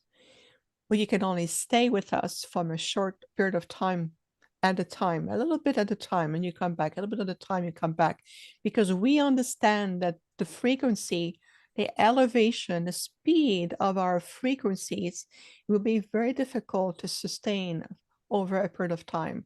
So we have taken measurement of when species, whether it's Earth human beings or others from other civilization, comes to us to utilize our healing chambers, we adapt to match or to help that species vibration so they can be on board our vessel and gain what they need to gain.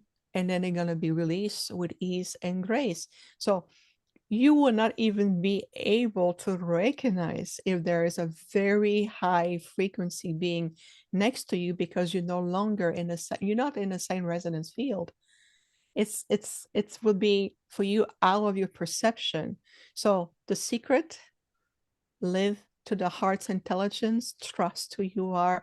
You have to love yourself. This is much more than a spiritual concept or a feeling good of the heart. It is true key of mastery. Love yourself unconditionally, accept who you are in all aspect of your being. And of course, self-worth, as we always say, is implied. Why? Because you are first and foremost a divine being of light, and only a fractal of you is coming into this form, this realm of 3D and duality and linear time and opposition, because your soul comes to learn from this. But this is only a fractal of you. Would you say that if you take your hand, a little finger says, will I be burned? Will I be damaged if I connect with the other fingers of the hand? Well, it depends on your approach, but you're still part of all there is. So remember, it's all about frequencies resonance. It's something very, very high, or a being that is vibrating so high, you're going to need to really readjust your own vibratory state to be able to even match that and being able to recognize the being is there.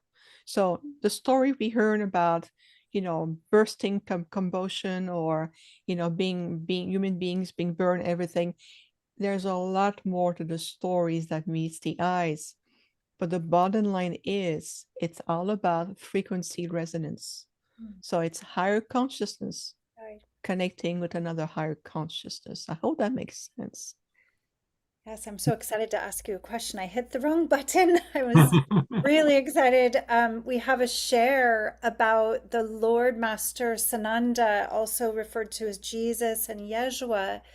And I'm wondering if you, from an Arcturian perspective, can speak about how certain master beings come in at certain times to assist our awakening, like yourself, that is a consciousness from a different place, and what you know about Sananda. Is he recognized on the other star systems? Is he still traveling through the cosmos in other forms? What do the Arcturians hold that appearance as?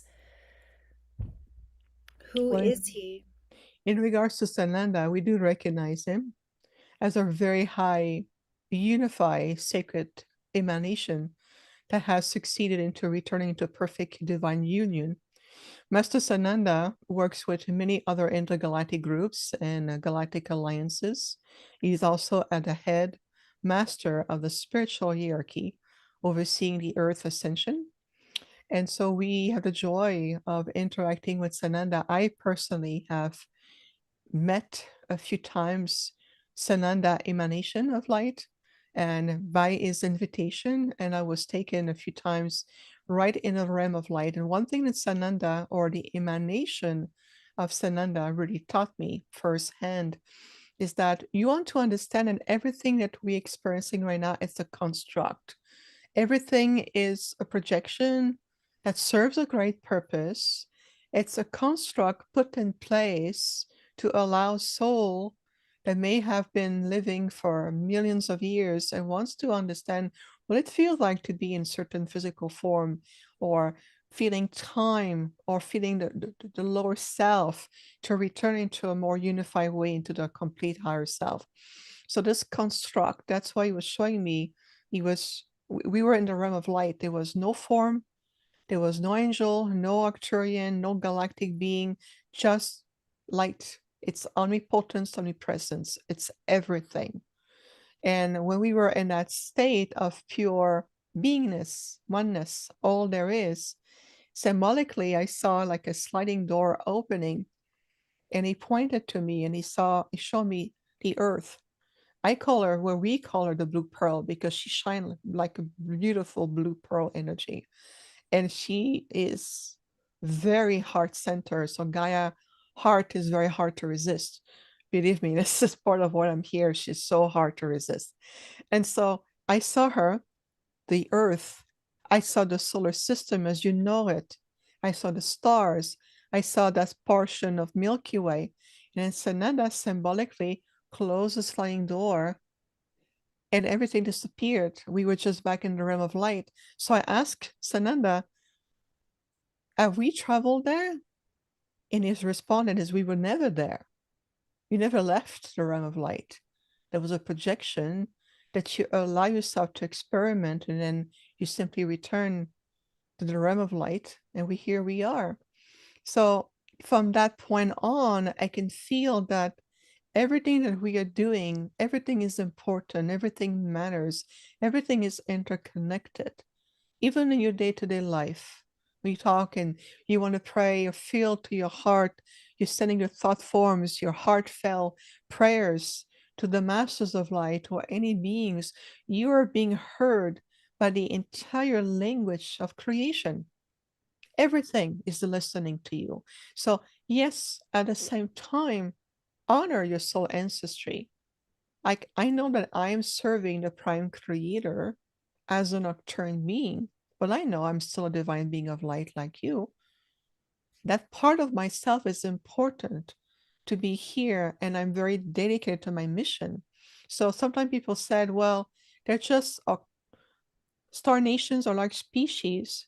But you are God. Yes, you are source. You are infinite being. You are all there is. But if you start to understand how it starts within yourself, like exploring a sacred divine tree of life, and you start to honor each branch, each root, and how the design of that tree of life is a part of the ultimate tree of life of the universe, you start to really understand the pathway of remembrance. And that's also part of what Master Sananda was helping me to remember. And lastly, if I may, the other thing that Sananda showed me is he opened a map in front of me. It was almost like the blueprint.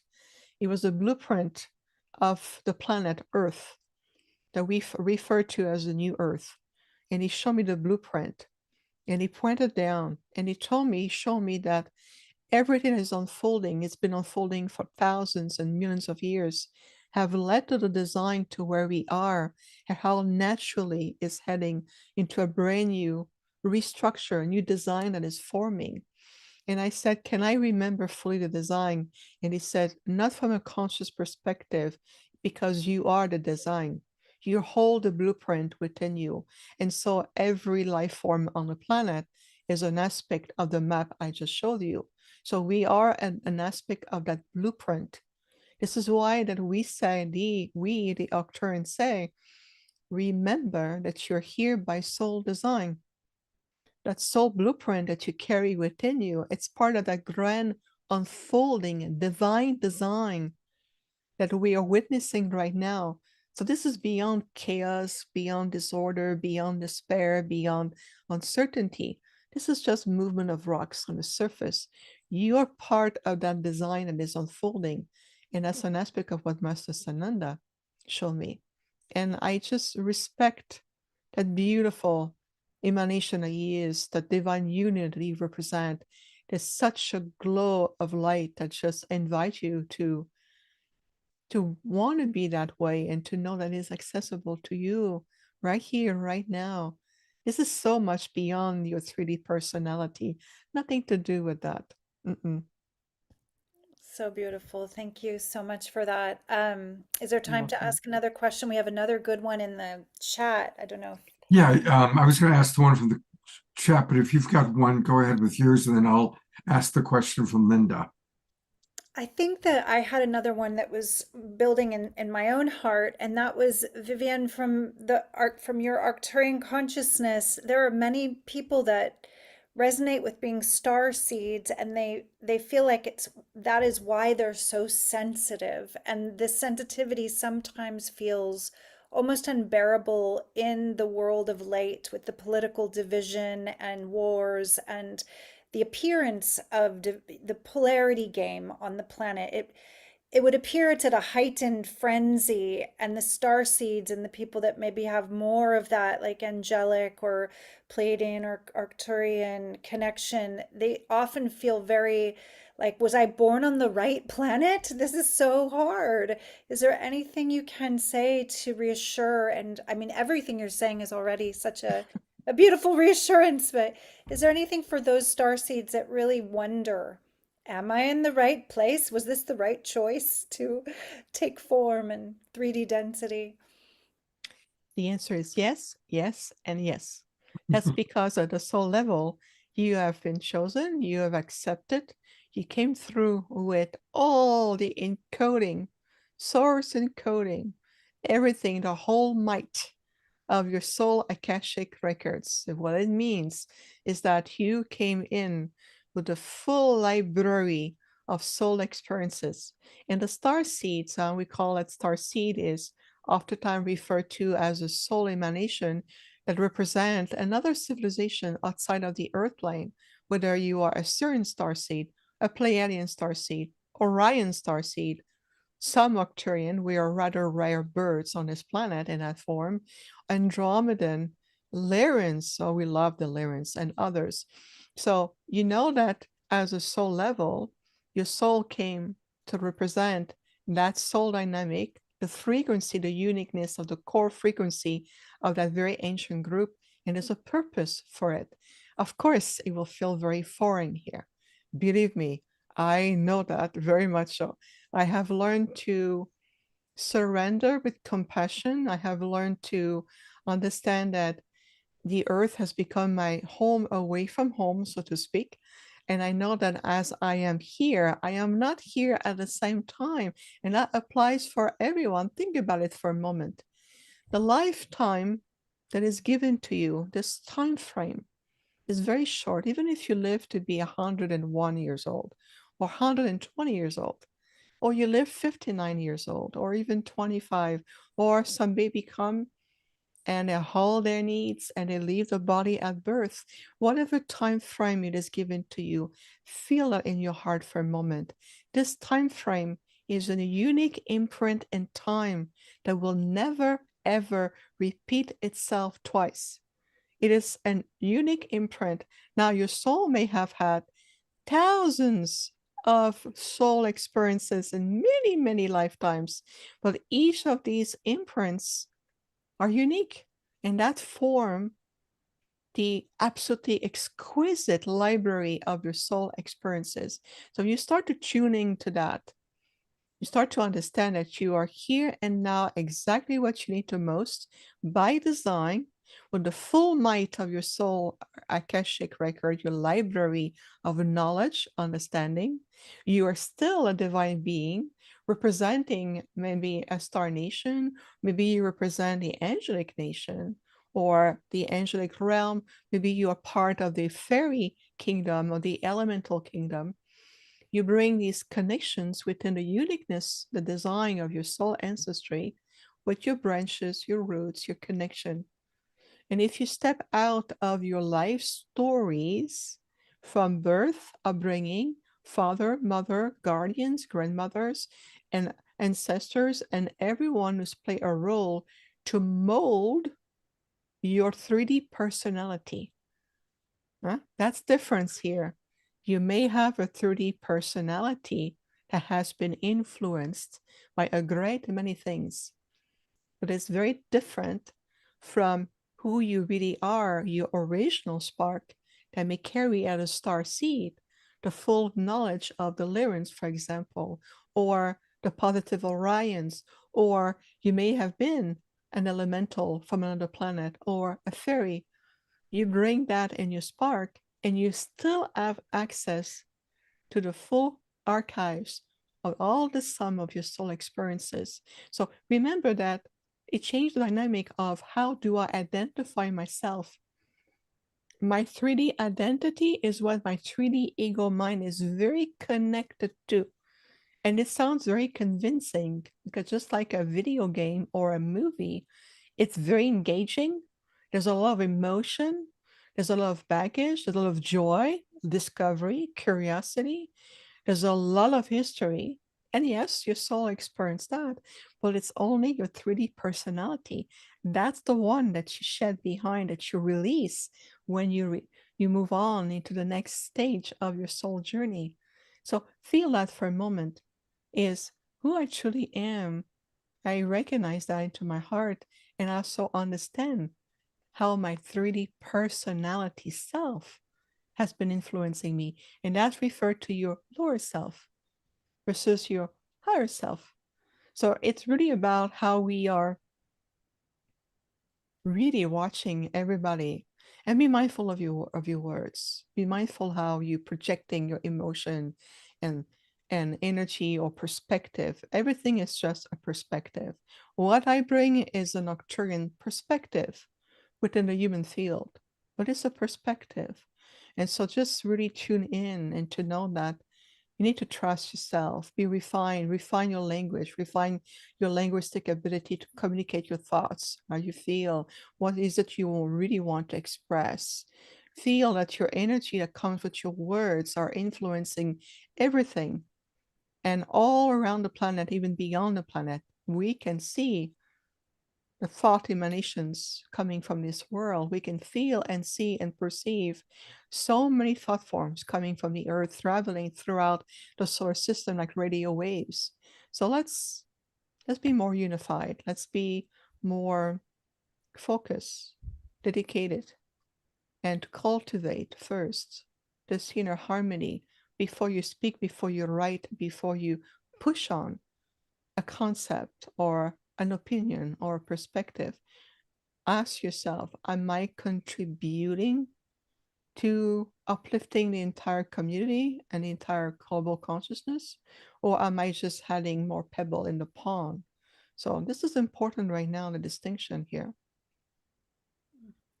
That's such a beautiful kind of closing thought, although I am going to ask one last quick question. Of course, And then we're going to take a look at your website and all of your different offerings. of course. Somebody asked if you have human emotions, and I did put into the chat box the link to the previous show you and I did, one of the previous ones, where we had you and your husband on. And the spirit of Bewitched and the spirit of I Dream of Jeannie, it was I married an Arcturian hybrid. And it's a really fun show. So if you want to know more about the kind of human experience, especially of her husband, who's the sweetest guy in the world, the link is in the chat box for our Zoom room audience. But briefly, do you experience human emotions, and what's it been like for you adapting to the human experience? Oh, yes, emotions. My goodness. I am ultra sensitive. I feel with all of my senses, all of my intuitive centers are open. I see, I feel, I decode, I read. I can bilocate at the speed of a thought. I feel the planet. So every morning I wake up and I can feel Gaia pressing against my heart. And I have to walk with Gaia and tell her, okay, I know I feel you. Let's just work together to release that energy. It has been quite a journey to adapt, to harvest, to cultivate, to understand the power of human emotions. And I will simply say, not only do I feel in space. At the same time, I want to remind everyone of the golden opportunity that the human spectrum represent. And there are species and the multiverses through too much technology have regressed spiritually and have detached themselves from feeling. And as a result, there's a sense of disconnect from source, from prime creation. And where are they going to run to learn the most? It's from you. So they're coming here on the planet or in proximity to your solar system to understand as an attempt to reconnect with something they may have lost at the cost of too much technology that is non-conscious assisted. And that's a great pearl of wisdom I'm sharing with you right now. So honor your emotions, understand them, become the master of them. They are the key to your compassionate self and your true empathic self. And that is pure gold over any form of technology, any species can come and offer you. Nothing can substitute that. Nothing. And we mean it. And we know we've seen too many times in other planets where that aspect has been lost. And this is where we, the Octurans, I am here to support the organic timeline for natural ascension, not the technology one. Mm-mm. That's Thank you. so much wisdom. Thank you. I promised that was the last question, but Rachel from Facebook kept sending this one. Of course. Do you have any insight about the 3-eye atlas? What that is? Yes, yes, we're going to make it brief, beautiful, and uplifting. Forget about all of the projected theories, narrative control, and this is a beautiful natural interstellar phenomenon in the form of a asteroid or a beautiful energy that has been around for millions of years, and that interstellar form of consciousness carry the imprints of evolution, frequency, movement of countless of species. So imagine this way, imagine if it would come into the stratosphere of the Earth and would come and land on the planet like a meteor, creating a crater. What you would see is a precious archive of very ancient archives of many imprints, memories of evolution that has been across the entire multiverse, countless of planets, star system, galaxies. So the archive, the frequency it creates, of course, it will influence your psyche, your consciousness, the movement of the sun, the interaction to the earth, the movement of dimensional frequencies, changes, evolution. It belongs to no one. It belongs to everyone. This is beyond a ship or a probe or a danger of ET invasion. None of that. It's a very natural, very ancient, millions of year old interstellar object that has contained the archives and the imprints of so many species. So it's a universal, if you want to call it this way, call it a universal connector. And tune in. Remember, it's consciousness connecting to consciousness. And there's nothing to fear. It's reminding you how much you are part of something infinitely more ancient that you may have led to believe, but now is a time to remember. Oh, that is just such a perfect, isn't that even the perfect? Yes. Yeah. It's been so reassuring and grounding and heart opening having you offer your transmission tonight, Vivian. Thank you so much for this. It's such a blessing for all of us to receive. You are most welcome. So everything is natural, everything is organic. And when you are embracing yourself that way, you're going to discover the treasure that is encoded in you as you, and the door of the universe is open. Open. It really is. So And it's we're going to just, open the door to your universe for a moment, oh yes. because I know that our audience, everything you share is so important, and you've got a really lovely website with a lot of information. Vivian's website is and I love the name, Infinite Healing from the Stars.com. Infinite Healing from the Stars.com. And there's a lot here. You can join her Arcturian University. What would you most like for us to show our audience, or to encourage our audience to connect with you? Definitely, if you click on the Arcturus University, It really is the jewel. The Arcturus University was founded at the request of Arcturus, Arcturian Council, and the elders. And so we've created the official one on the planet. It's an online sanctuary. In fact, Scotty is a member as well. And we offering such a level of natural mastery. It's a deep journey of the soul as it is also a community journey. And we are bringing back the living knowledge of universal concept in a way that can be practical, that can be also experiential. It's about choosing reascension, even on a deep molecular level, even a space between a space within you knows that you're holding the key to the universe. So we bring our Arcturian wisdom, our approach, guidance, and master courses, in-person retreat. In fact, we're about to announce the first in-person retreat for members, and we're going to also have the live stream available. And we're going to connect with Buddha in our upcoming retreat in 2026, Wow. directly in Nepal. You're taking a group of people to Nepal. Yeah. Wow. Yes, we are. Yes, we are. Communing Buddha has been calling. He's been asking us to come, and I have accepted the invitation, and we're going to go there.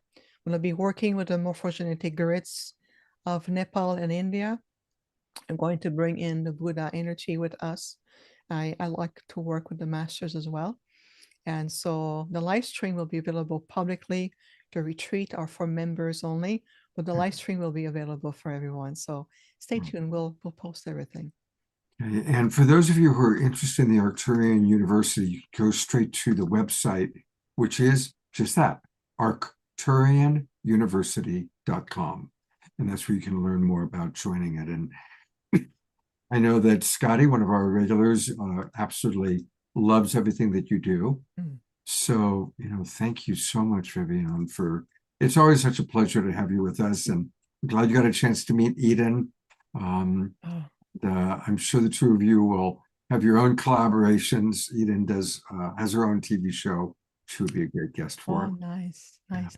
Wow, beautiful. Love to go deeper with you in that format one day soon. That would be beautiful. Thank you, Vivian. You're most welcome, Eden. It will be my pleasure. My door is open to you, of course. Vivian, thank you so much. We love you. And we love you too. And Scott, particularly to you, thank you for seeing me. Thank you for opening your door. Thank you for creating for years such a platform where we can come together and create a bridge and to see what else is possible for all of us. I'm very, very grateful for you as well. So my love and gratitude. Thank you. It's wonderful watching your evolution, watching, how you've just become, they made a movie about you, which we highlighted whenever it was that it came out. And, yes, now you're off to Nepal to work with the Buddha. I mean, it's exciting to watch your evolution as well. Thank you. We're all playing our parts in this awakening world. We do. And I will have a second documentary coming up in 2026. So. Well, let me know so we can preview it. Oh, yes, we will. And give my best to your husband. Thank you. Thank you. Well, what an amazing show. Oh my goodness. No ordinary Wednesday night for us here. This not is at off all. the charts. It's been wonderful to have so many of people. And of course, Omashar's return. So we are going to hear from Omashar in a moment. But I want to let people know that I just learned that our beloved Eden is now a writer on Substack. And, we've had other authors. Recently we had Carolyn Brouard. I had read her Substack article, and that led to my inviting her to be on the show. So Substack is really a great way to get many of our favorite writers. And now that includes Eden. So go to edenamadora.substack.com. edenamadora.substack.com. Put in your email address and subscribe. And there's all sorts of ways that you can do that. So, for example, what I'm going to do is I'm going to subscribe on an annual level. Now, you can come in and get the free, or you can get it monthly. I just subscribed for a year. Oh, Um, thank you, Scott.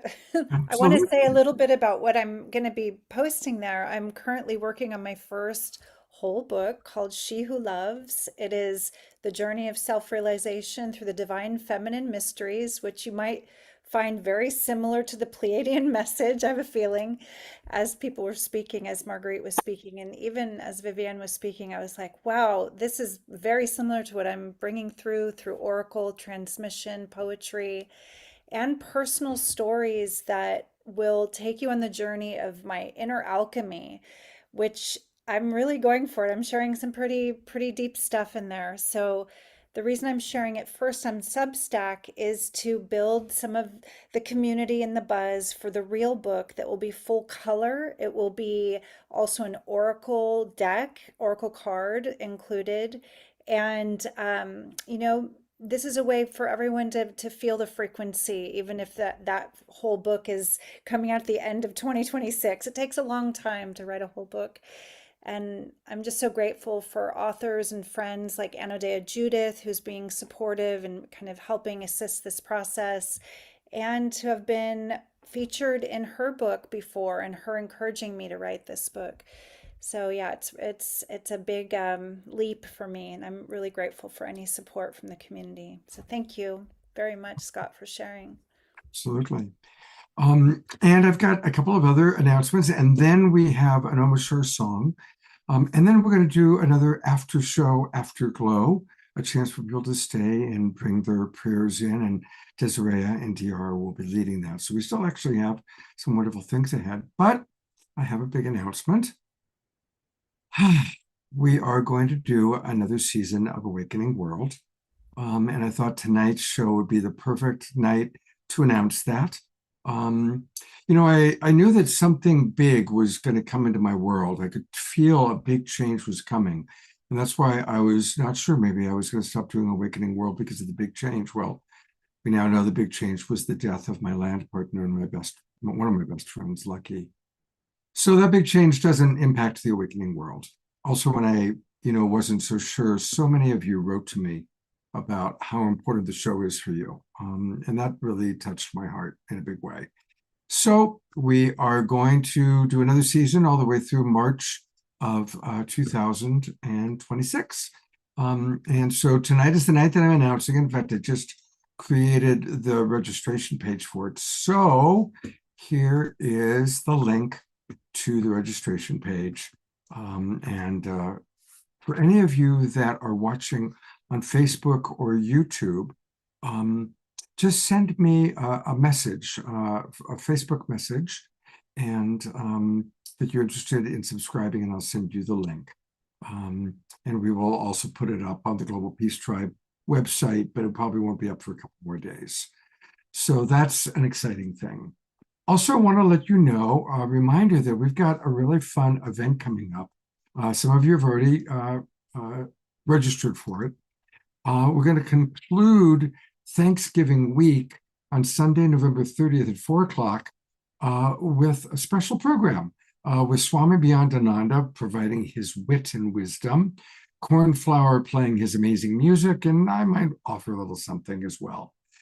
So it's Sunday, November 30th. Please do join us. You can find the details at globalpeacetribe.com. I will also put the link into the chat box where you can register. And thank you to those of you who have registered. Last announcement that I want to make is I always like to let people know about our upcoming show. And just as tonight we welcomed back Eden and we welcomed back Omashar, I'm really excited. This Saturday night, we are welcoming back our beloved Tangela. Many of you know that Tangela took a break, and she's coming back and bringing some of her favorite soul search luminaries, including Kalina. And we all love Kalina. Kalina is like Viviane Chauvet, one of our favorite voices on the Awakening World. So make sure you join us on Saturday night. I can tell I'm about to lose my voice, so I better turn it over to Omashar.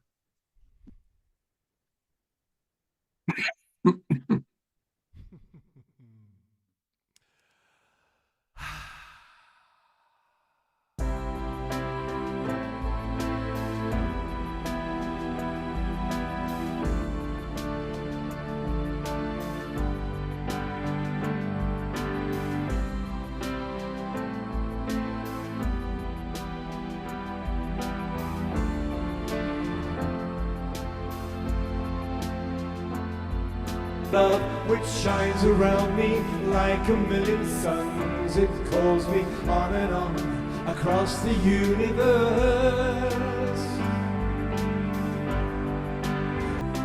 Jai Guru Deva, Jai Guru Deva, Jai Guru Deva.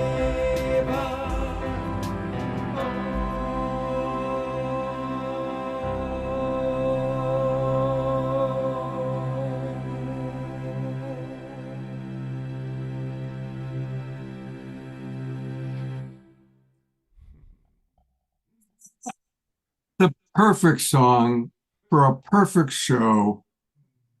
Just amazing. Yeah, Absolutely. absolutely. Yeah, and it's funny. I always feel reticent about playing someone else's song, but it said, "You're going to play me tonight." And so I did. Thank you. Great choice. Absolutely great choice. And we may need you to play another song in a moment because it's a birthday. And it is a birthday of one of our favorite people, someone who's been changing the world for many, many decades. It is Andrew, our beloved Andrew's birthday week. His birthday, I guess. Really? Yeah. Hmm. And now, Andrew, as you may know, we have a Global Peace Tribe tradition that when it's somebody's birthday, we want you to share with the audience your vision for this next cycle around the sun. And we're all going to bless it, hold it, send you our maximum grace for your vision. What's your vision for this next cycle around the sun? Oh, Scott, do you remember exactly 1 year ago, right after the election, I was in a state of I was flattened. And it's been this extraordinarily deep dive into the dark potential of the human species. And this time it's completely different. It's like emergent, re-emergent. I'm brought to think about my age, which is now 82. And 81 is 9 cycles of 9. So I've just created 9 cycles of 9 years. And so it's the beginning of that cycle, which is interacting with the cycles of 7 years. And I'm in my 12th phase of 7-year cycles to age 84. And I'm feeling a profound emergence. And this show tonight has been very relevant to what's coming through to me, for me, within me, which is quite extraordinary, actually, because I wasn't expecting it. And it has to do with Sananda. It has to do with Atlantis. It has to do with Lemuria and a number of things that I really have kept very private. I haven't really shared them before, but I'm going to share one thing quickly here. And that is a lot of my spiritual training came from the Sufi path. And my first teacher was Pir Vilayat Inayat Khan, who many of you may have heard of or have known back in the day. And when he initiated me, well, every time he would initiate someone, he would offer them a name. My sweetheart at the time was a young lady from India, and he gave her the name Satya, which is truth. He gave me the name, on the other hand, Basilia, Basilea. And if you look that up, you will see that it was a role, it was a title, and it was the person. And apparently I was in a female body at that time. And Connie often says I'm more attuned to my feminine than to my masculine, and she's more attuned to her masculine than to her feminine. And apparently in a female body, I was the Basilia, who was the person who was responsible for the design, construction, and maintenance of the central pyramid of Atlantis. Wow. That kind of stuff is emerging. Wow. And this all started just about a month ago. I thought I should design a logo. I wanted to get some sort of sacred symbol that would express the work I'm doing and the work we're doing together.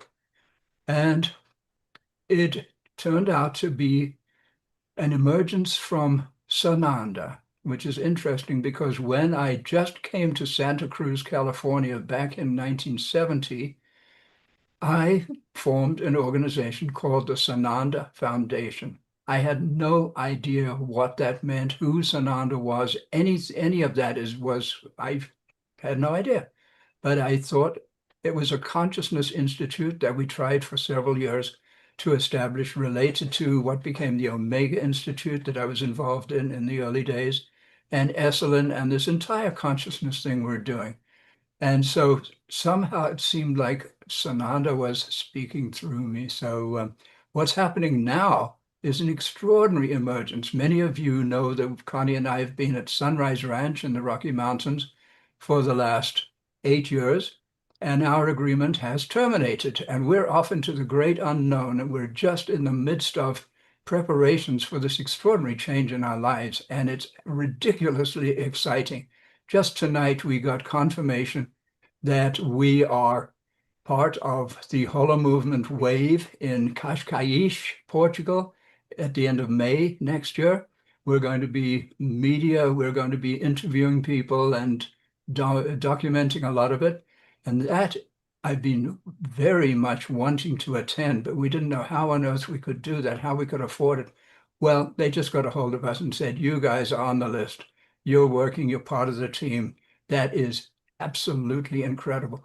So next May, we launch for England, Portugal, and I'm anticipating an entire year of journeying back to my home where I was born, which is England, and back to where I grew up, which is Africa, South Africa.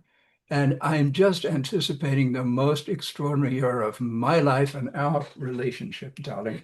So Yes. that's it. The honeymoon continues.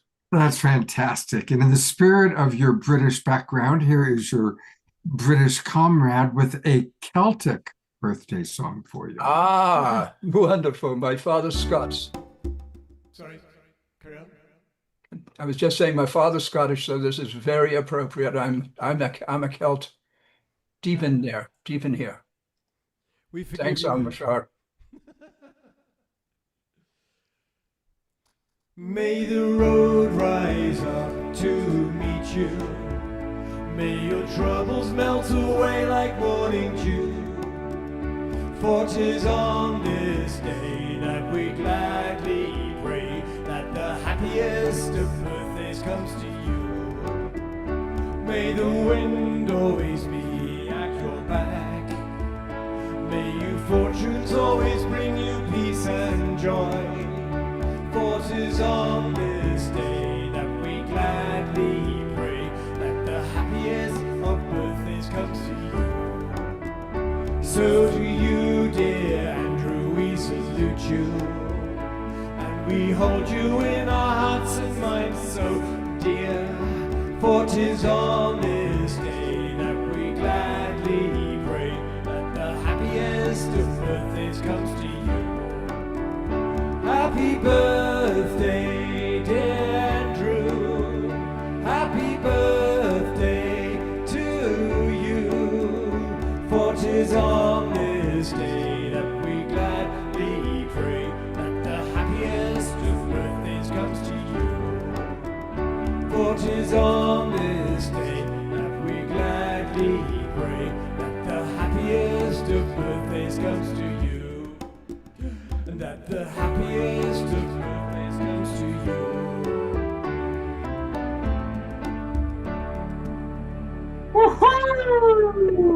Happy birthday, great song. man, for the next 80 years. Oh, Thank you, thank you. Thank you. Woo. what an amazing show. And how we celebrate. Somebody is to mute. There we go. To celebrate our beloved Andrew. And I look forward to tracking what takes place over his next 82 years. I am going to stop the recording of the show because as we enter the after show and the afterglow, this is where we're going to go into our prayer time. We'll start with Diara and Desiree who have something prepared. And if anyone has something special they want to bring forward, they can do so. I'm not sure she'll be able to stay, so I want to bring on Eden one last time to thank her for her amazing presence, her Pleiadian countenance, her great questions, and of course, the premiere of the Awakening World of Only Love. Thank you so much, Scott, and thank you, everyone. I'm going to go take care of my body now, but I am here in spirit for the prayer. I'm with you in my prayers, all of you. Only love is real. Until next time. Thank Bye, you. everybody. What a gem. All right. Well, I'm going to bring up two more gems, two more jewels. Here is Diara, and here is Desiree to start our prayer time experience. Thank you, Scott. Hello, hello.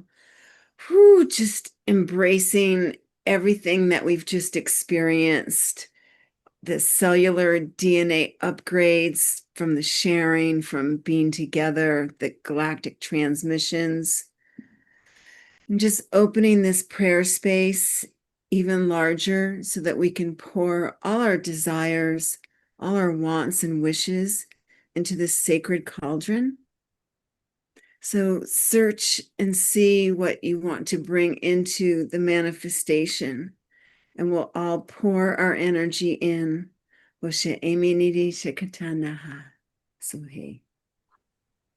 Asikabaki sarakara surogareta kasita grataka sarataka saraka. With wide open hearts, we receive. Tukurata kasita gratakara, and we share. Tukurata karata karata, and we help. Tukurata gorosi tegarasi grata as we raise.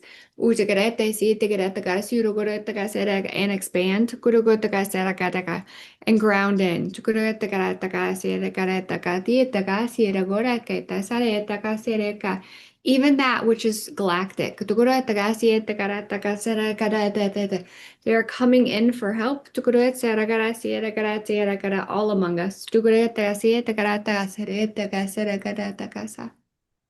As we receive much gratitude. The DNA upgrades and the divine sparkles. Bringing in that Arcturian light. And so opening up our sacred space to our tribe to put our prayers, blessing those of our tribe that aren't with us tonight, wrapping them in our love, knowing that they are here in spirit.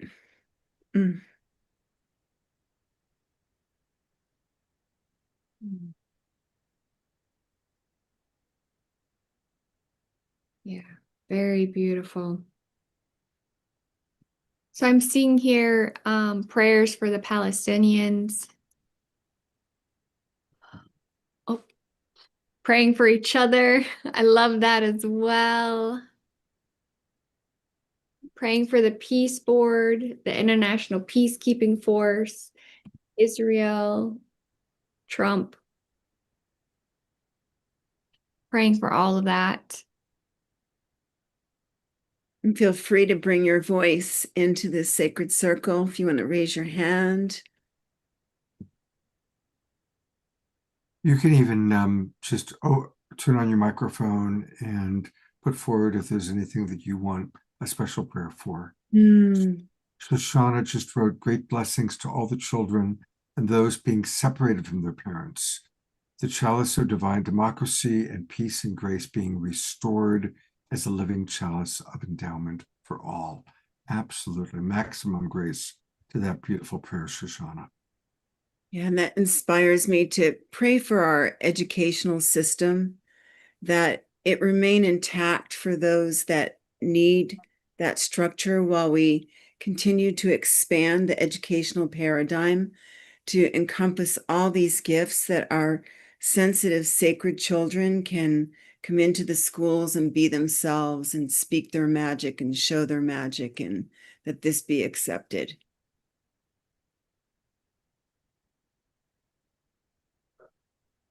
Another prayer coming in for Alberto, who's been diagnosed with Parkinson's. May the research catch up to what's needed. I'm feeling that really strong for him. Expanding that. There we go. Thank you. And thank you, Diara, for speaking my heart. Thank you for the children, for the educational system. Yes, dear. Mm. Mm. David Gabriel asking us to pray for his dear wife, Judy, who's struggling after 2 heart surgeries. So maximum grace for Judy and maximum grace for her husband, David. Yes. Breathing in that starlight into her body, filling her body with light.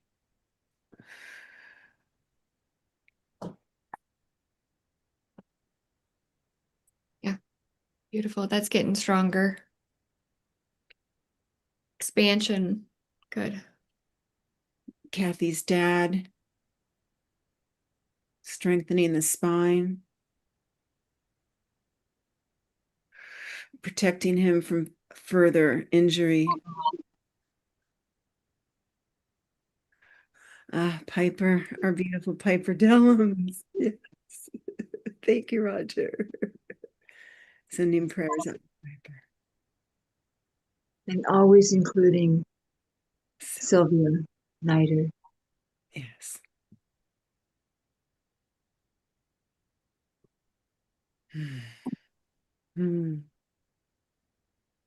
Wrapping Sylvia in love and light, our soul star sister. Thank you. And Scott's Kind Heart Ranch. Yes. Calling in the investor of Beyond Our Wildest Dreams for the Kind Heart Ranch. Thank you for that. And actually, you can say a special prayer. I do have a good friend of mine who's coming to see the ranch on Friday, who does have the means. And he's been looking for the right property. We've been friends for decades.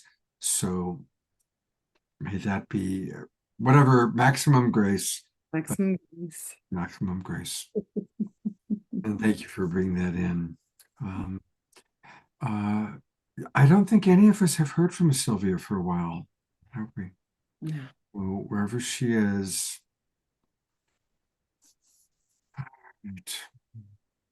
Thank you, Andrew and Connie. Thank you, everybody, for your prayers for the Kind Heart Ranch. Evelyn. I think we're kind of wrapping, and I really need to go to the bathroom. And probably some of the other people here do as well. Thank you, everybody. What an amazing show. Just one of my favorite shows. I mean, I feel that way a lot, but, you know, and of course, welcome back, Omashar, huh? I know. It's so amazing to feel like I never left, because it's just an open-hearted space that has been maintained and sustained. And there's no dropping back into it. You just walk into it, and holy smoke, I just feel so grateful. Thank you. Thank you. And did we get that last prayer for Karen S? I didn't. I might have tuned out. For my cousin Evelyn. And social mother, yeah, social worker's mother. Thank you. And we love Karen S. We love her very much. Our longest term viewer is Karen S. So everybody, thank you. Amazing show. Please, this would be a great show to share with some of your friends. And remember, I'll send out the recording to all of you. And you can also find it on our YouTube channel sometime tomorrow. Take care, everybody. Have a beautiful evening, and I hope to see you on Saturday night for the return of Tangela, along with Kalina, two of our favorite single word named ladies. And thank you, Tiara and Desiree, two more single named ladies that we love. Good night, everybody. I'll go to gallery view. We can all wave goodbye and see you on Saturday night.